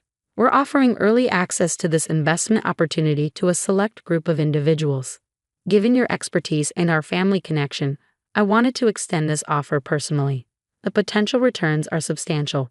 We're projecting 300% growth over the next 2 years. I know our past is complicated, but perhaps this could be a fresh start for us as sisters and business partners. Let me know if you'd like to discuss further. Best regards, Rebecca. I read the email 3 times, each word burning into my brain. The sheer audacity of it, reaching out after 5 years as if she hadn't systematically destroyed my life. And yet, I opened my laptop and began researching SecureShare more thoroughly. The company had grown rapidly, but something about their financials didn't add up. The projected growth figures were too perfect, the client testimonials too polished. I made some calls to former colleagues in Seattle who still owed me favors. Within days, I had a clearer picture of what Rebecca had built and what she was trying to hide. SecureShare was a house of cards, built on manipulated data and empty promises. The blockchain technology they claimed to have developed was mostly smoke and mirrors. They were burning through investor money at an alarming rate, and Rebecca was desperately seeking new funding to keep the charade going. She needed my investment not just for the money, but for the legitimacy my name would bring. My success in tech consulting would encourage other investors, buying her more time to maintain her facade. I leaned back in my chair, a smile spreading across my face as I crafted my reply. Dear Rebecca, thank you for reaching out. You're right, it has been a long time. I'd love to discuss this investment opportunity in person. Perhaps we could meet in Boston next week. Looking forward to reconnecting. Best, Alex. Her response came within minutes, eager and relieved. We arranged to meet at my office the following Tuesday. As I confirmed the meeting, I felt a familiar sensation, that same cold fury that had driven me for the past 5 years. But now it was tempered with something else, anticipation. Because what Rebecca didn't know was that I'd spent those years building more than just a new career. I'd built a trap, and she was walking right into it. Rebecca arrived at my office exactly on time, dressed in a channel suit that probably cost more than most people's monthly salary. Her smile was the same one I remembered from that night 5 years ago, sweet but sharp around the edges. Alex, she moved to hug me, but I stepped back, gesturing to the chair across from my desk. Her smile flickered but didn't fade. You look different. Success suits you. I sat down, studying her. Up close, I could see the cracks in her perfect facade, the slight tremor in her hands, the tension around her eyes. She was desperate, though trying hard not to show it. Let's skip the small talk, I said, opening my laptop. Tell me about SecureShare's financials. For the next hour, I listened as Rebecca presented her company's story. The pitch was polished, full of buzzwords and promises of revolutionary technology, but beneath the surface, I could hear the desperation growing in her voice. We're projecting significant growth, she said, pulling up a sleek presentation. With this round of funding. You mean with my money? I interrupted quietly. She paused, then smiled. Well, yes. Your investment would be crucial. We're offering you an incredible opportunity here, Alex. A chance to be part of something revolutionary. I nodded slowly, then turned my laptop around to face her. Something revolutionary, like these financial records? The color drained from her face as she recognized the internal documents displayed on my screen. Documents that showed the truth about SecureShare's hollowed promises and missing funds. How did you get these? I finished for her. I have friends in interesting places, Rebecca. Friends who are very good at finding things people want to hide. Those documents are confidential, she said, her voice shaking slightly. You have no right. Like you had no right to destroy my marriage? My career? I kept my voice steady, watching her squirm. The difference is, these documents are real, unlike those fake messages you showed David 5 years ago. She straightened in her chair, attempting to regain control. That's ancient history, and you can't prove anything about those messages. Actually, I can. I opened another file. See, while you were busy playing Startup Founder, I had experts analyze those screenshots. They found proof they were doctored. I have signed statements confirming the forgery. So what? Her mask finally cracked, showing the anger beneath. It doesn't matter now. David and I are married. You can't change that. I don't want to change that, I said quietly. What I want is for you to understand exactly what you're about to lose. I pressed a button on my desk phone. Send them in, please. The door opened and 3 people walked in. James Turner, my former boss from Seattle. Sarah Chin, the lead investigator from the SEC. And Michael Harrison, David's business partner. Rebecca's face went ash white. Ms. Martin, Sarah began formally, we've been investigating SecureShare for months. The evidence your sister provided confirms our suspicions of fraud, misappropriation of investor funds, and multiple securities violations. That's ridiculous, Rebecca stammered, but Michael cut her off. Save it, Rebecca. I've already spoken to David about this. The firm is severing all ties with SecureShare. We can't risk being associated with fraud. James simply stood there, arms crossed, his presence a reminder of the career she tried to destroy. Rebecca turned to me, her composure completely shattered. You planned this, she whispered. All of it. The investment meeting, the investigation. Yes, I said simply. Just like you planned to destroy my life 5 years ago. The difference is, I didn't have to lie. Your own actions did all the work for me. I'll lose everything, she said, her voice breaking. The company, my reputation, David. Now you know how it feels. I stood up, gathering my papers. The SEC has questions for you. I suggest you answer them honestly, for once in your life. As Rebecca was led away for questioning, I sat back down at my desk, feeling strangely empty. The revenge I'd planned for 5 years was complete, but it brought less satisfaction than I'd expected. Later that evening, as I stood at my office window watching the Boston skyline, my phone buzzed with a text from David. I just heard about Rebecca, about everything. I'm sorry I didn't believe you back then. I didn't respond. Some bridges, once burned, should stay that way. A week later, the story broke in the business press. SecureShare's collapse was spectacular, taking Rebecca's reputation with it. She faced criminal charges for investor fraud, and David filed for divorce after learning the full extent of her deceptions. I watched it all from a distance, neither celebrating nor mourning. In the end, Rebecca's downfall wasn't really about revenge. It was about justice. About showing her that actions have consequences, that the truth eventually comes to light. My new corner office at Milton and Green felt different after that day. The view was the same, but the weight I'd carried for 5 years had lifted. I'd proven something not just to Rebecca, but to myself, that success built on truth would always outlast success built on lies. Sometimes at night, I still think about that company party 5 years ago, about the sister who thought she could take everything from me. She never understood that by trying to destroy me, she gave me the strength to rebuild something stronger. In the end, Rebecca's greatest mistake wasn't in betraying me. It was in underestimating what I would become because of that betrayal. The last I heard, she had moved back in with our parents, her dreams of success shattered by her own deceptions. Sometimes I wonder if she thinks about that night too, if she regrets the choices that led her here. But mostly, I focus on my own path forward. Because while Rebecca's story ended in ruins, mine was just beginning. And this time, I was writing it on my own terms.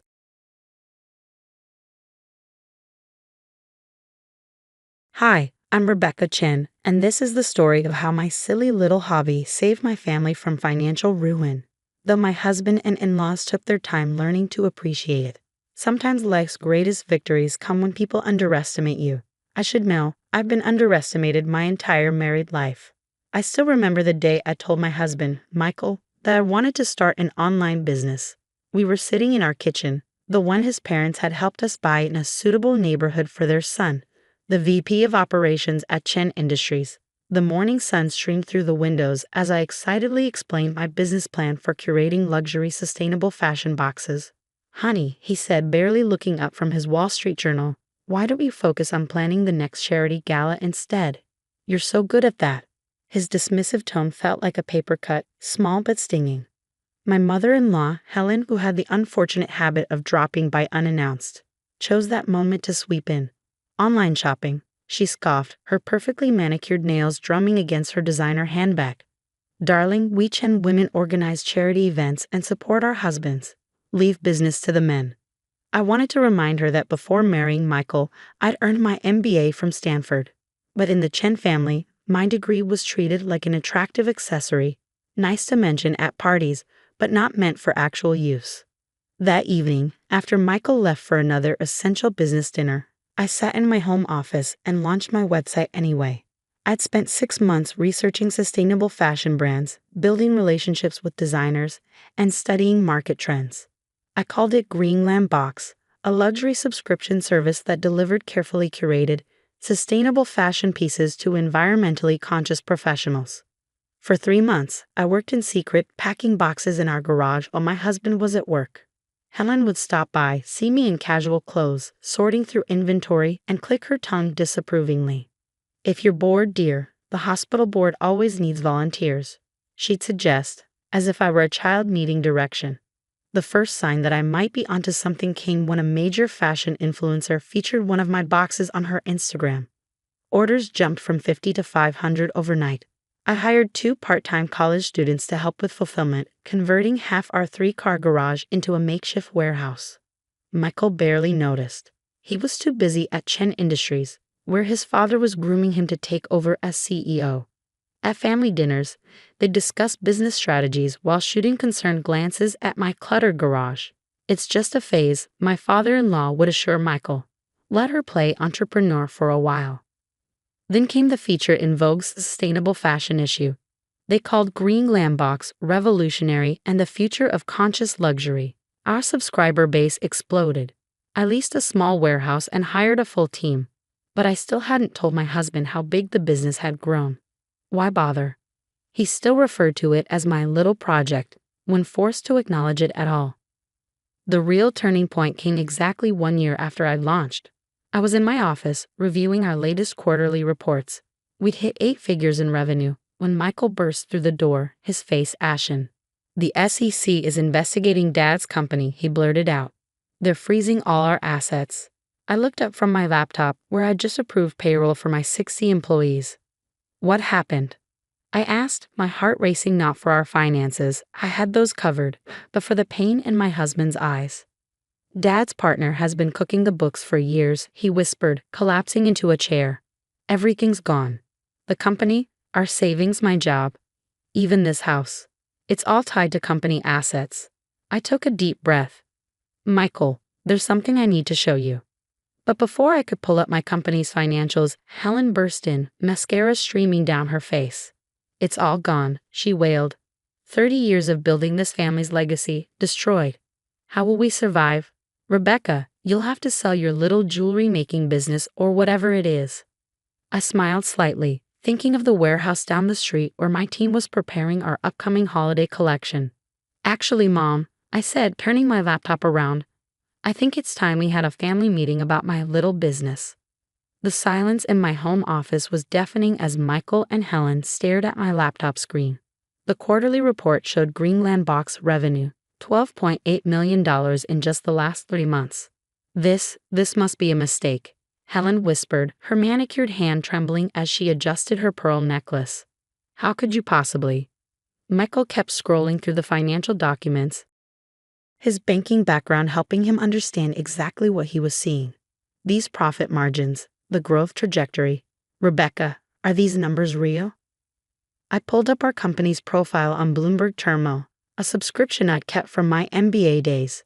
Everything's real, independently audited, and completely legitimate, I said quietly. We're currently valued at just over $100 million, and we're in talks with 3 major investment firms for our next expansion round. Helen collapsed into the nearest chair, her Hermes scarf askew. But you pack boxes in the garage. That was a year ago, I explained, pulling up photos of our new warehouse facility. We now have a 50,000 square foot fulfillment center just outside the city. I haven't packed a box myself in months. I have a team of 60 full-time employees, and we're hiring more every month. Michael was still staring at the numbers, his face a mix of shock and something else. Was it shame? Why didn't you tell me? He asked softly. I tried in the beginning, I reminded him.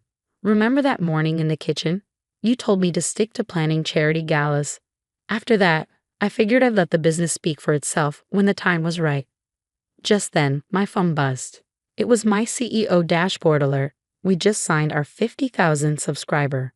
I showed them the notification. Each subscriber pays between $200 and $500 per month for our curated boxes, I explained. We have partnerships with over 100 sustainable luxury brands worldwide. That cluttered garage you complained about, Mom? That was just the beginning. Helen's face had gone from shocked to calculating. Well, she said, straightening her designer blouse, clearly you learned more from our family than we realized. Now, about the SEC investigation. Perhaps we could discuss how your success might help the family situation. Mom, Michael interrupted, and I saw something shift in his eyes. For the first time in our marriage, he was seeing me, really seeing me. Not as his wife who needed to be humored, but as a business leader who'd built something remarkable. The SEC investigation, I said firmly, is serious, but I already called Sarah Jean. The Sarah Jean? Helen gasped. The corporate lawyer who handled the Maritech case. I nodded. She's an old Stanford friend. She'll be here tomorrow to review everything. And yes, I'll help with the legal fees. But I held up my hand as Helen's face brightened. There are conditions. Conditions? Helen's voice had a dangerous edge. First, I'll help with legal representation. But I won't touch anything related to Chen Industries directly. My company needs to stay completely separate from this situation. Michael nodded slowly. That's smart. Second, I continued, if we get through this, things need to change. No more dismissing my work. No more surprise visits to criticize how I spend my time. And Michael, I turned to my husband, no more letting your family dictate our life choices. The room fell silent again. Through the window, I could see the sun setting behind the city skyline. Somewhere out there, my warehouse was humming with activity, preparing tomorrow's shipments. I have a board meeting in an hour, I said, gathering my laptop. It's a video call with our investors in Singapore. Take some time to process this. We can talk more over dinner. As I stood up, Michael caught my hand. I'm sorry, he whispered. I should have believed in you. I squeezed his hand gently. There's time to fix that. But right now, I need to focus on my company's expansion plans. We're launching in Europe next quarter. Helen opened her mouth, probably to ask about the family's financial crisis, but my phone buzzed again. This time it was my assistant. Mrs. Chen, Forbes is on the line. They want to feature you in their 40 Under 40 issue. I watched my mother-in-law's eyes widen as I responded. Tell them I'll call back in an hour after my board meeting. As I walked out of the office, leaving my stunned husband and mother-in-law behind, I couldn't help but smile. Sometimes success isn't about proving others wrong. It's about proving yourself right. But the story wasn't over yet. The next few weeks would test our family in ways I never expected. The next few weeks felt like living in a different reality. The same people who had dismissed my little hobby were now watching my every move with newfound interest. The family dynamics had shifted so dramatically, it was almost comical. Sarah Zhang, my lawyer friend, took one look at Chen Industries' books and grimaced. "The good news is Michael and you are legally separate from the main issues," she explained during a late-night meeting in my office. "The bad news? Your father-in-law is looking at serious charges." My throat tightened. Despite everything, I didn't want to see Michael's family destroyed. "What can we do?" "With a good legal team, which they now have thanks to you, we can probably negotiate a settlement. But," she paused, reviewing more documents, "Chen Industries is finished. There's no saving it." That night, I found Michael sitting in the dark in our kitchen. The same kitchen where he dismissed my business idea a year ago. "I keep thinking," he said, staring into his untouched whiskey, "about all the times I treated your work like it was nothing. How did you not hate me?" I sat down beside him. "Because I didn't build Green Glam to prove you wrong. I built it because I believed in it." The next morning, Helen arrived, but this time she called first. Her designer clothes looked somehow deflated. Her perfect makeup couldn't hide her exhaustion. "Rebecca," she said formally, "I owe you an apology. Several, actually. I made us both coffee, real coffee, not the expensive imported blend she usually insisted on." "You don't owe me anything, Mom, but I'd like us to start over." Her hands trembled around the coffee mug. "Chen Industries was our whole world," she whispered. Now I don't know who we are anymore." "You're still family," I said firmly. "That hasn't changed." Over the next month, things moved quickly. My father-in-law agreed to a plea deal that kept him out of prison but required significant financial restitution. Chen Industries was dissolved. And through it all, I watched my husband rediscover himself. "I want to learn," Michael told me one evening after sitting in on one of my team meetings. "Not just about the business, but about who you are as a leader. If you'll let me." I did better than that. I created a position for him, not in management, but in our sustainability department, where he could learn the business from the ground up. His finance background proved invaluable as we expanded into Europe. But more importantly, I saw him come alive in ways his father's company had never allowed. Helen, surprisingly, found her own path. After the dust settled, she approached me with an idea. "Your customers care about sustainability," she said hesitantly. What if we created a foundation? Use your platform to fund environmental initiatives?" 6 months later, the Chin Green Initiative launched with Helen as its director. All those years of charity gala planning finally found a meaningful purpose. The woman who once criticized my cluttered garage was now passionately discussing carbon footprints and sustainable manufacturing with my board members. Today, Green Glam Box is valued at over $500 million. We have offices in 12 countries, and our subscriber base has grown to over 200,000. But the real success story isn't in the numbers. Last week, we had a family dinner, not in a fancy restaurant, but in our kitchen. Helen brought homemade dumplings, a skill she'd recently decided to relearn, and Michael excitedly shared updates about our new recycling program. "Remember when you said Chen women support their husbands?" I asked Helen as we cleaned up afterward. She laughed, a real laugh, not her old society titter. "Well, Michael's certainly supporting you beautifully, and doing a fantastic job of it." Michael wrapped his arms around me from behind. "Best decision I ever made," he said, kissing my cheek, though I still can't believe it took me so long to see what was right in front of me. This morning, I received an email from a young entrepreneur asking for advice. She wrote about how her family doesn't believe in her vision, how they want her to take a safe corporate job instead. My response was simple: build it anyway. Not to prove them wrong, but to prove yourself right. And remember, sometimes the people who dismiss your dreams just need time to wake up to your reality. As I sit in my office, looking at the photos on my wall, my team, my family, the garage where it all started, I can't help but smile. The journey wasn't about revenge or proving anyone wrong. It was about staying true to your vision, even when no one else can see it. And sometimes the best part isn't the success itself, but watching the people who dismissed you grow into better versions of themselves when they finally open their eyes to what's possible. My mother-in-law still drops by unannounced sometimes. But now, instead of criticism, she brings ideas. Instead of judgment, she brings hope. And really, isn't that the greatest transformation of all?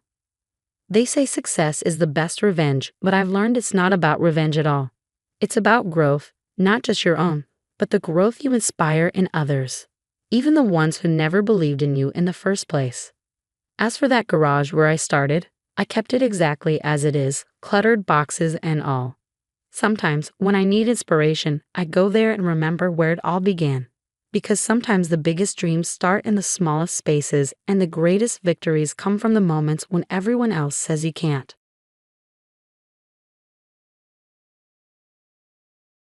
Hi, I'm Sarah Chin, and this is the story of how I learned that appearances can be the perfect disguise for success. For 3 years, I cleaned offices at Chen Technologies while secretly owning 51% of the company's shares. But let me start from the beginning. I met James Chen at a coffee shop 5 years ago. He was struggling with his startup, working endless hours trying to keep his small tech company afloat. I was immediately drawn to his passion and determination, even though his company was barely breaking even. What he didn't know was that I had just sold my first software company for $40 million and was looking for my next investment opportunity. I kept my success quiet. Too many experiences with people only interested in my money had taught me to be cautious. So when James and I started dating, I told him I worked in business operations, which wasn't exactly a lie. He assumed I was a mid-level manager somewhere, and I let him believe that. Our relationship moved quickly. Within 6 months, we were married in a simple ceremony. His family, especially his mother, Linda Chen, was less than thrilled. A manager marrying into the Chen family?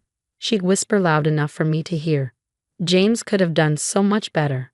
But then came the twist that would set everything in motion. 2 months after our wedding, James's company, Chen Technologies, was on the verge of collapse. They needed an immediate injection of $10 million to survive. James was devastated. That's when I made a decision that would change everything.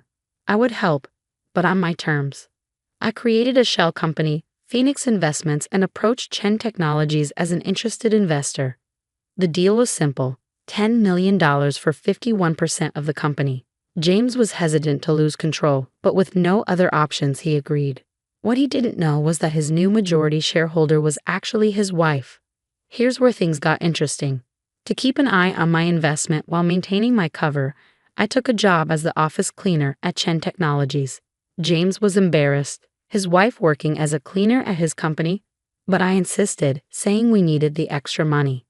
Linda, my mother-in-law, was ecstatic. Finally, she had concrete proof of my low status. She made sure everyone knew that her son had married the cleaner. At family dinners, she'd deliberately spill things. "Oh, Sarah, be a dear and clean that up. It's what you're good at, after all." For 3 years, I played my part perfectly. I cleaned offices during the day, but my real work happened after hours. Through Phoenix Investments, I quietly guided the company's major decisions, turning down James's riskier proposals and steering the company toward more profitable ventures. The company began to stabilize, then thrive. But success made James's family even more unbearable. They credited everything to James' natural business genius, while treating me with increasing disdain. Linda even started a campaign to convince James to divorce me. "A cleaner isn't suitable for a CEO," she'd say. "Think of your reputation." James, to his credit, defended me, but I could see the strain it was putting on him. The final straw came last week when Linda organized a surprise dinner. She invited a young, wealthy heiress who she thought would be perfect for James. The entire evening was orchestrated to humiliate me. As I served coffee, Linda had insisted I act as waitstaff. I overheard her telling the heiress, "Don't worry about her. Once James signs the new company restructuring plan tomorrow, we'll have enough leverage to force her out." Little did they know, tomorrow would change everything. Because tomorrow was the day Phoenix Investments would finally reveal its true owner, and I had my own surprise planned for the Chen family. The next morning dawned bright and clear. I arrived at Chen Technologies early, not to clean, but to prepare for what would become the most memorable board meeting in the company's history. I changed from my usual cleaner's uniform into a tailored black Armani suit I kept hidden in my office. Yes, I had an office. The cleaning staff supervisor's office, to be exact, which I'd used for late-night work when everyone else had gone home. Linda had orchestrated this emergency board meeting, convinced she finally outmaneuvered the mysterious Phoenix Investments. She'd spent months gathering support from minor shareholders, promising them better returns once they removed the absent investor who was holding the company back. She didn't realize that every move she'd made had been carefully monitored. James arrived looking troubled.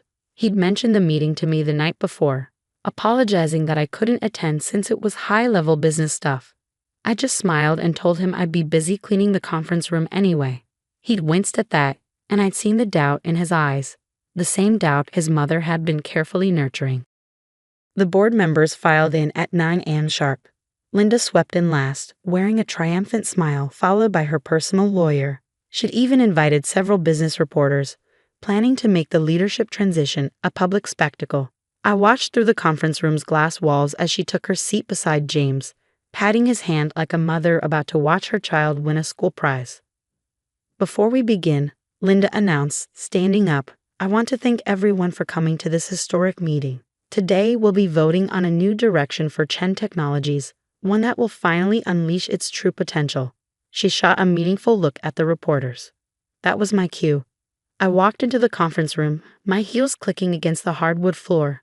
The security guard, who usually gave me friendly nods, now stood straighter, uncertain why the cleaner was wearing an Armani suit. What is she doing here? Linda demanded, her voice shrill. Security. Actually, I said calmly, placing my briefcase on the table, I have every right to be here. I pulled out a folder and slid it across to the company secretary. As the majority shareholder, I believe I should have a say in this new direction. The room erupted in confused murmurs. James stared at me, his face a mixture of shock and confusion. Linda laughed, but it sounded forced. What nonsense is this? Everyone knows Phoenix Investments holds the majority shares, not some cleaner. I smiled and opened my laptop, connecting it to the room's main screen. Let me clarify something. My name is Sarah Chen, formerly Sarah Zhang, founder of Zhang Security Systems, which I sold for $40 million 5 years ago. I am also the owner and CEO of Phoenix Investments. I pulled up the company registration documents, watching as the color drained from Linda's face. That's impossible, she whispered. Is it? I turned to the business reporters she'd invited. Would anyone like to fact-check that? Zhang Security Systems' sale was quite well documented. One of the reporters was already frantically typing on his phone. His eyes widened. She's telling the truth. Sarah Zhang was named one of the top under 30 entrepreneurs 3 years ago. But she disappeared from the public eye after selling her company. Because I fell in love, I said simply, looking at James. His face had gone pale, his hands gripping the arms of his chair. I wanted someone to love me for me, not my money or success. When I met James, I found that. And when his company needed help, I found a way to provide it while letting him maintain his dignity. Linda had sunk back into her chair, her triumphant smile long gone. But I wasn't finished. I clicked to the next slide, displaying a comprehensive analysis of every attempt she'd made to undermine the company's relationship with Phoenix Investments. Mrs. Chen, you've spent the last year trying to convince shareholders that Phoenix Investments was hurting this company. Let's look at the actual numbers. I walked them through charts showing the company's growth since my investment. Under my guidance, Chen Technologies has tripled its market share and increased profits by 400%. I turned to the board members.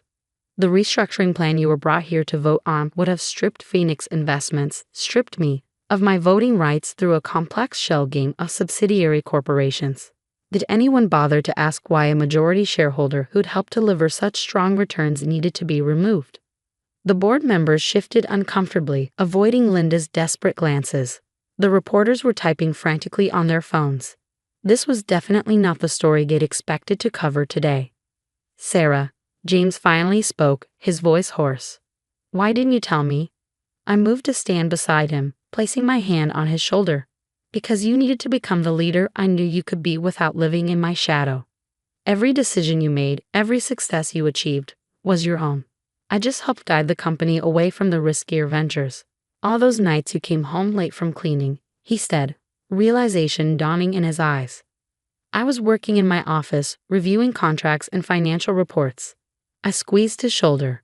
The cleaning job was just my cover. Though I have to say, you'd be amazed at what people will discuss in front of the cleaning staff. Linda suddenly stood up, swaying slightly. This is all a lie. Some trick. You're just a cleaner. A nobody. You can't be. Oh, but I am. I cut her off firmly. And now that everything's in the open, we need to discuss your attempts to seize control of this company.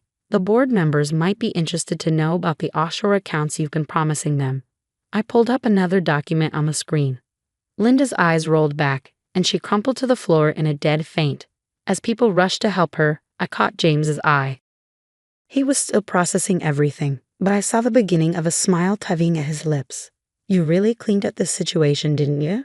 He whispered, and I knew we would be okay. But the day wasn't over yet. As Linda was helped into a chair, coming around, I prepared to reveal the final phase of my plan. One that would secure the company's future and put an end to the power plays once and for all. In the chaos that followed Linda's fainting spell, I maintained my composure and continued the meeting.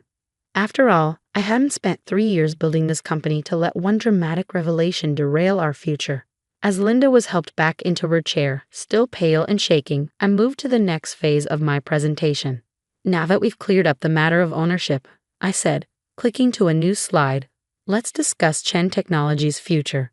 I laid out my vision, a merger with my new startup, a quantum encryption company I'd been quietly developing on the side. The combined companies would be worth over $500 million. This is what you've been trying to prevent, Mrs. Chen, I said, addressing my mother-in-law directly. While you were busy planning my removal, I was negotiating one of the biggest deals in Silicon Valley's cybersecurity sector.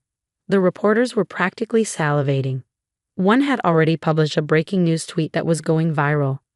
Cleaning lady revealed as secret tech millionaire CEO during hostile takeover attempt. James finally found his voice again. All those times you said you were at night school, learning business basics. I was meeting with investors and development teams. I smiled apologetically. I'm sorry for the deception, but I needed to keep this quiet until everything was in place. Linda, who had recovered enough to speak, tried one last time to regain control. The board won't approve this, she said weakly. They know better than to trust some what, mother? James cut in, standing up. Some woman who built a successful company from scratch. Some person who loved your son enough to help him succeed while staying in the background. Some CEO who just offered us a deal that will make Chen Technologies a major player in cybersecurity. The board members were already nodding enthusiastically, looking at the projected profit margins with growing excitement. The deal wasn't just good, it was transformative. I moved to approve the merger, one board member said quickly. Others seconded immediately. As the votes were counted, unanimously in favor, I watched the last of Linda's power crumble. She'd spent years building her influence in the company, positioning herself as the mother of the CEO, the wise advisor, the power behind the throne. Now she was just the woman who had spent 3 years mocking her daughter-in-law for being a cleaner. The meeting concluded with the signing of preliminary merger documents. As people filed out, buzzing with excitement about the company's future, James pulled me aside into his office. 3 years, he said softly. 3 years of watching my mother belittle you, of seeing you clean floors and empty trash cans. Why did you put yourself through that? I took his hand. Because I believed in you. In us. I wanted to help you succeed without making you feel less. I've seen too many relationships destroyed by money and power imbalances. He pulled me close. You know what amazes me most? Not that you're secretly wealthy or that you've been running the company from the shadows. It's that you were willing to clean toilets just to stay close to me and help the company succeed. Well, I smiled. It did give me an excellent view of how the company really operated. Your middle managers really should learn to watch what they say around the cleaning staff. The next few weeks were a whirlwind of changes. The merger announcement sent our stock price soaring. Business magazines clamored for interviews, fascinated by the story of the undercover CEO. I agreed to a few carefully chosen ones that focused on the business strategy rather than the family drama. Linda took an extended vacation to recover from the shock. Before she left, I visited her at home. She sat stiffly in her living room, looking smaller somehow, diminished.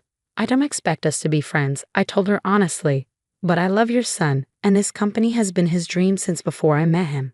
I'd like to find a way forward that doesn't involve constant warfare. She was quiet for a long time. Finally, she spoke, her voice barely above a whisper. You could have destroyed me today. Exposed all my plans, my offshore accounts. Why didn't you? Because you're James's mother, I said simply. And because sometimes the best revenge is simply succeeding. She nodded slowly, and while we didn't hug or suddenly become best friends, something shifted. A foundation for a different kind of relationship built on respect, if not affection. James and I moved forward too.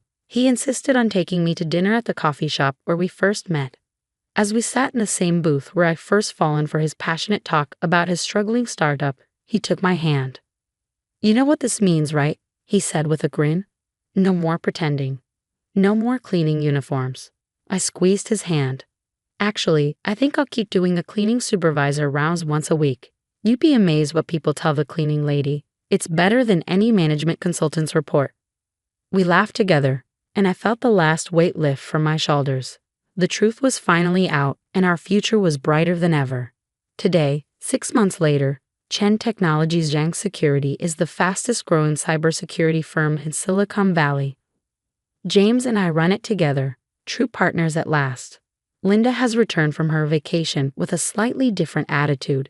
She still isn't warm, but she's respectful, especially after our stock price tripled post-merger. And me? I keep a cleaning uniform hanging in my CEO office. It reminds me that success isn't about titles or corner offices. It's about being willing to do whatever it takes to protect what you love, even if that means pushing a mop while running a company. Sometimes at night, I walk through our empty offices, remembering all the conversations I overheard, all the plans I made while everyone thought I was just emptying trash bins. And I smile, knowing that sometimes the best disguise isn't wealth or power, it's being underestimated. After all, they say it's lonely at the top. But from what I've seen, the view is much better from the bottom, looking up at people who never bother to look down. Because that's where you learn the truth about who people really are and what they're really capable of.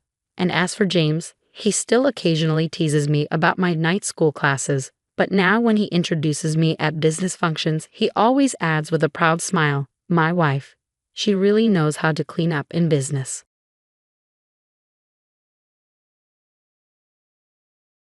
The night shift at Metropolitan General was always challenging, but this one would change everything. I was just finishing my rounds when they brought him in, an elderly man, unconscious, wearing tattered clothes and carrying no ID. Another homeless case, Dr. Richards sighed, barely glancing at the patient. Put him in the hallway until we clear a non-priority bed. But something about the man's face seemed familiar. Despite his ragged appearance, his hands showed signs of recent professional care. And the way he was clutching a worn leather notebook. I'll take him to room 712. Undecided. It was technically reserved for VIP patients, but it had been empty for weeks. Are you insane, Sarah? Amy, the charge nurse whispered.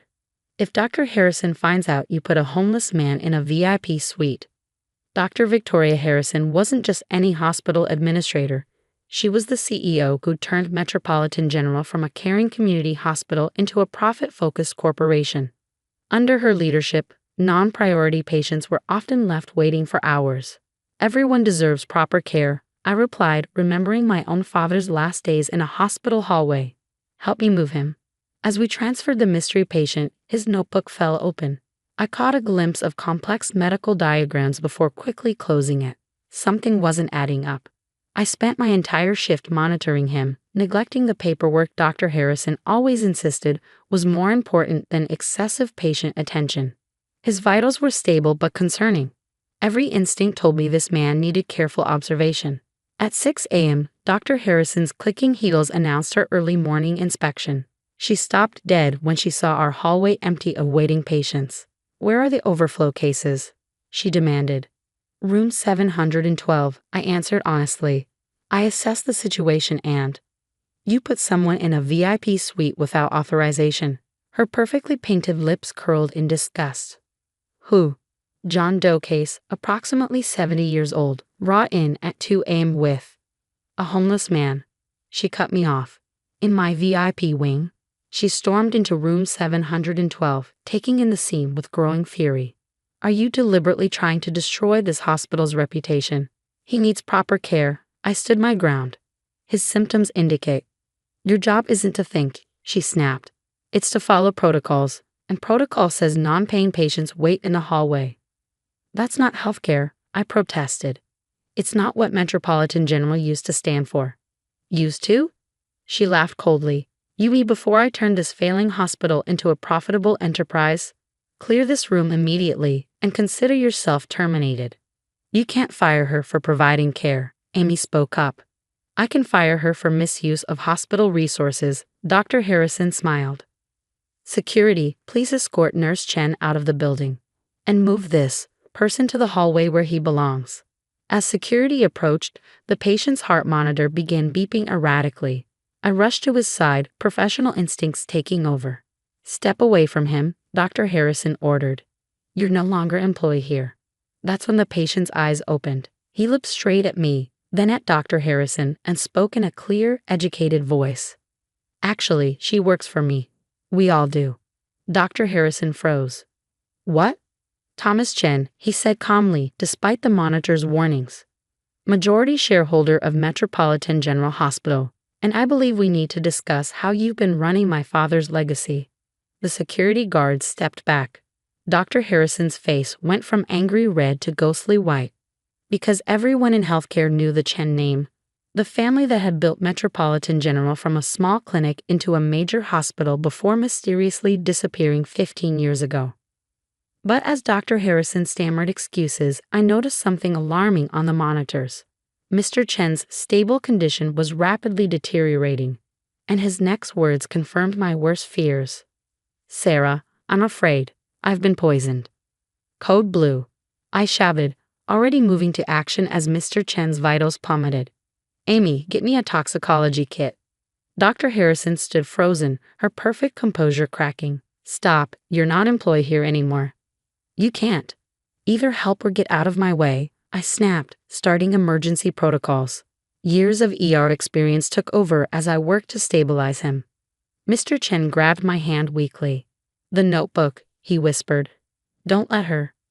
But Dr. Harrison had already snatched the worn leather journal from the bedside table. As she flipped through it, her face shifted from confusion to shock to something darker. Security, she said quietly, clear the room. No one comes in or out without my authorization. That man needs immediate care. I protested. I'll get care, she smiled coldly. The best care money can buy. Just not from you. She held up the notebook. Did you really think we wouldn't figure it out? Thomas, that your little undercover investigation wouldn't be noticed. The security guards looked uncertain. Dr. Harrison, he needs medical attention. What he needs, she cut them off, is to understand that some things should stay buried. Like what really happened to his father 15 years ago. Mr. Chen's monitors were screaming now. But as I moved to help him, one of the security guards grabbed my arm. Not the hospital's regular security, this man wore an earpiece I'd never seen before. The poison, Mr. Chen managed between gasps, it wasn't just me. Check the general supply. Horror dawned as I understood. I've been noticing increased complications in routine cases over the past month. Small things, patients taking longer to recover, unexpected reactions to standard medications. You've been tampering with the hospital's medical supplies, I accused Dr. Harrison. That's why you changed suppliers last month. That's why you've been restricting access to the pharmacy records. She laughed, a harsh, unfamiliar sound. Tampering? I've been correcting a mistake. This hospital was supposed to be mine. Richard Chen promised it to me before his mysterious accident, but he left everything to his idealistic son instead. So you've been slowly poisoning patients, I said in disbelief, making the hospital look incompetent under the Chen family's ownership. Forcing them to sell, she finished smugly. The board meets tomorrow to discuss the hospital's future. Once they see the mortality rates, the malpractice risks. She patted Mr. Chen's hand almost gently. Don't worry, your death will be attributed to your homeless lifestyle. Such a tragic end to the Chen legacy. But she'd forgotten something crucial about emergency rooms. We never work alone.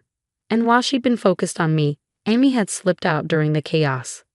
The room's speaker crackled to life. Code black in progress.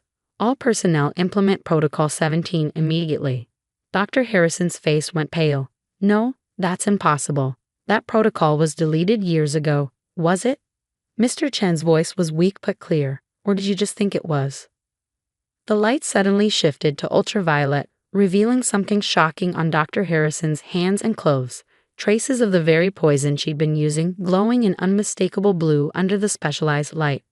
But as security moved to detain her, she pulled out a syringe. Nobody move. One step and he gets the full dose. What she didn't notice was the slight smile on Mr. Chen's face, or the fact that his deteriorating vital signs had suddenly stabilized. Interesting syringe, Dr. Harrison, Mr. Chen said, suddenly sounding much stronger. But I believe you'll find it's filled with saline. Dr. Harrison stared at the syringe in her hand, then at the monitors showing Mr. Chen's stabilizing vitals. Impossible, she whispered. The poison was neutralized about 20 minutes ago, I explained, finally understanding. When I accidentally knocked over your coffee during the code blue. The antidote was in my ID badge dispenser, standard issue for all employees under Protocol 17. A protocol you thought you'd erased, Mr. Chen added, sitting up straighter. Just like you thought you'd erase all traces of what happened to my father 15 years ago. The ultraviolet lights continued to reveal damning evidence, blowing traces of various compounds on Dr. Harrison's clothes, hands, and even her designer handbag. You don't understand, she said desperately. Your father was going to ruin everything. His healthcare for all policy was bankrupting us. When he refused to change course. You arranged his accident, Mr. Chen finished. But you made one crucial mistake. Amy returned with a team of FBI agents, led by a familiar face. Dr. Richards, the dismissive doctor from earlier. Agent Sarah Chen, my supposed colleague, introduced herself. FBI Healthcare Fraud Division. We've been building this case for months. Dr. Harrison's composure finally shattered completely. The whole thing was a setup. Not exactly, Mr. Chen explained. We knew someone was poisoning patients, but we didn't know who. My homeless admission was a calculated risk to draw out the perpetrator. But Sarah, Dr. Harrison looked at me with dawning horror. She's just a nurse. Is she? Mr. Chen smiled. Or is she the person who first noticed the pattern of complications? The one who started documenting everything in that notebook you're holding, which, by the way, is transmitting everything you've said to the FBI? The notebook in her hand suddenly beeped, its hidden camera capturing her expression as she realized the full scope of the trap. But as agents moved to arrest her, Dr. Harrison pressed a button on her phone. If I'm going down, I'm taking this whole hospital with me. Alarm systems began blaring throughout the building. On the security monitors, we could see emergency doors sealing themselves, trapping patients and staff inside. Dead man's switch, she laughed hysterically. In 15 minutes, every compromised medication in this hospital will be automatically administered through the electronic dispensing system. Hundreds of patients. Unless what? Agent Chen demanded. Unless the Chen family signs over the hospital, completely and permanently. Mr. Chen looked at me, a silent question in his eyes. Because what Dr. Harrison didn't know, what none of them knew, was that I had one more secret of my own. Actually, I said quietly, removing my nurse's ID badge, the Chen family has already signed over the hospital. I pulled out another badge from my scrubs pocket, one that made Dr. Harrison's eyes go wide. Sarah Chen, MD, PhD, Chief Executive Officer, Metropolitan Health Systems. No, Dr. Harrison breathed. That's impossible. Not impossible, Mr. Chen smiled. Inevitable. You see, Sarah isn't just any nurse. She's my daughter, and more importantly, she's Richard Chen's granddaughter. The pieces clicked into place for everyone watching. Why I worked every position in the hospital, from janitor to nurse. Why I cared so much about every patient. I wasn't just learning the jobs, I was learning my grandfather's legacy from the ground up. The paperwork was finalized last week, I explained, accessing the hospital's main system with my true credentials. Which means your dead man's switch? It's trying to access a system you no longer control. On the monitors, we could see the emergency protocols reversing, doors unlocking, medication systems returning to normal operation. But your father, Dr. Harrison sputtered. Richard Chen died before he could. Before he could what? I asked. Change his will? Name you a successor? I pulled up documents on the nearest screen. Actually, he did something far more important that night. He recorded everything. Security footage began playing, 15 years old but crystal clear. It showed a younger Dr. Harrison in my grandfather's office, demanding control of the hospital. "Healthcare is a business," she screamed in the footage, "not your personal charity. Healthcare is a right," my grandfather's voice replied calmly. "And this hospital will never prioritize profits over patients, not while a Chen is alive to prevent it." The footage showed what happened next. Dr. Harrison's rage, the poison she slipped into his drink, not realizing he'd already swapped the glasses. "He survived," Mr. Chen explained. "Barely. But he knew the hospital wasn't safe while she remained in power. So he went into hiding, protecting his legacy until the right moment. And that moment, I stepped closer to Dr. Harrison. Was finding someone who could rebuild Metropolitan General from the inside out. Someone who understood every job, every patient, every detail of what makes a hospital work. The FBI agents moved in to arrest her, but Dr. Harrison had one final card to play. She pulled out another phone, a dead man's switch for something far worse. "One press," she threatened, "and every media outlet gets proof of patient neglect under Chen family management. Your reputation will be destroyed." I almost laughed. "You mean the carefully documented cases of neglect you orchestrated? The ones we've been tracking and correcting for months? Check your phone's signal." She pressed the button repeatedly, growing more frantic. Nothing happened. "Hospital rooms have excellent signal blocking," I explained, "especially when you know which frequencies to target." As they led her away in handcuffs, the morning shift arrived to find their hospital transformed. The homeless patient was now revealed as the long-lost Thomas Chen. The fired nurse was their new CEO. And most importantly, the hospital was returning to its original mission. 1 year later, Metropolitan General leads the country in patient care quality. I still work nursing shifts regularly, now with my real name badge. My father handles the business side while I focus on medicine, continuing my grandfather's legacy of putting patients first. Dr. Harrison serves her sentence in a minimum security prison, where she's required to provide basic medical care to fellow inmates. Sometimes the best karma is being forced to give the very thing you tried to deny others. The notebook that captured everything.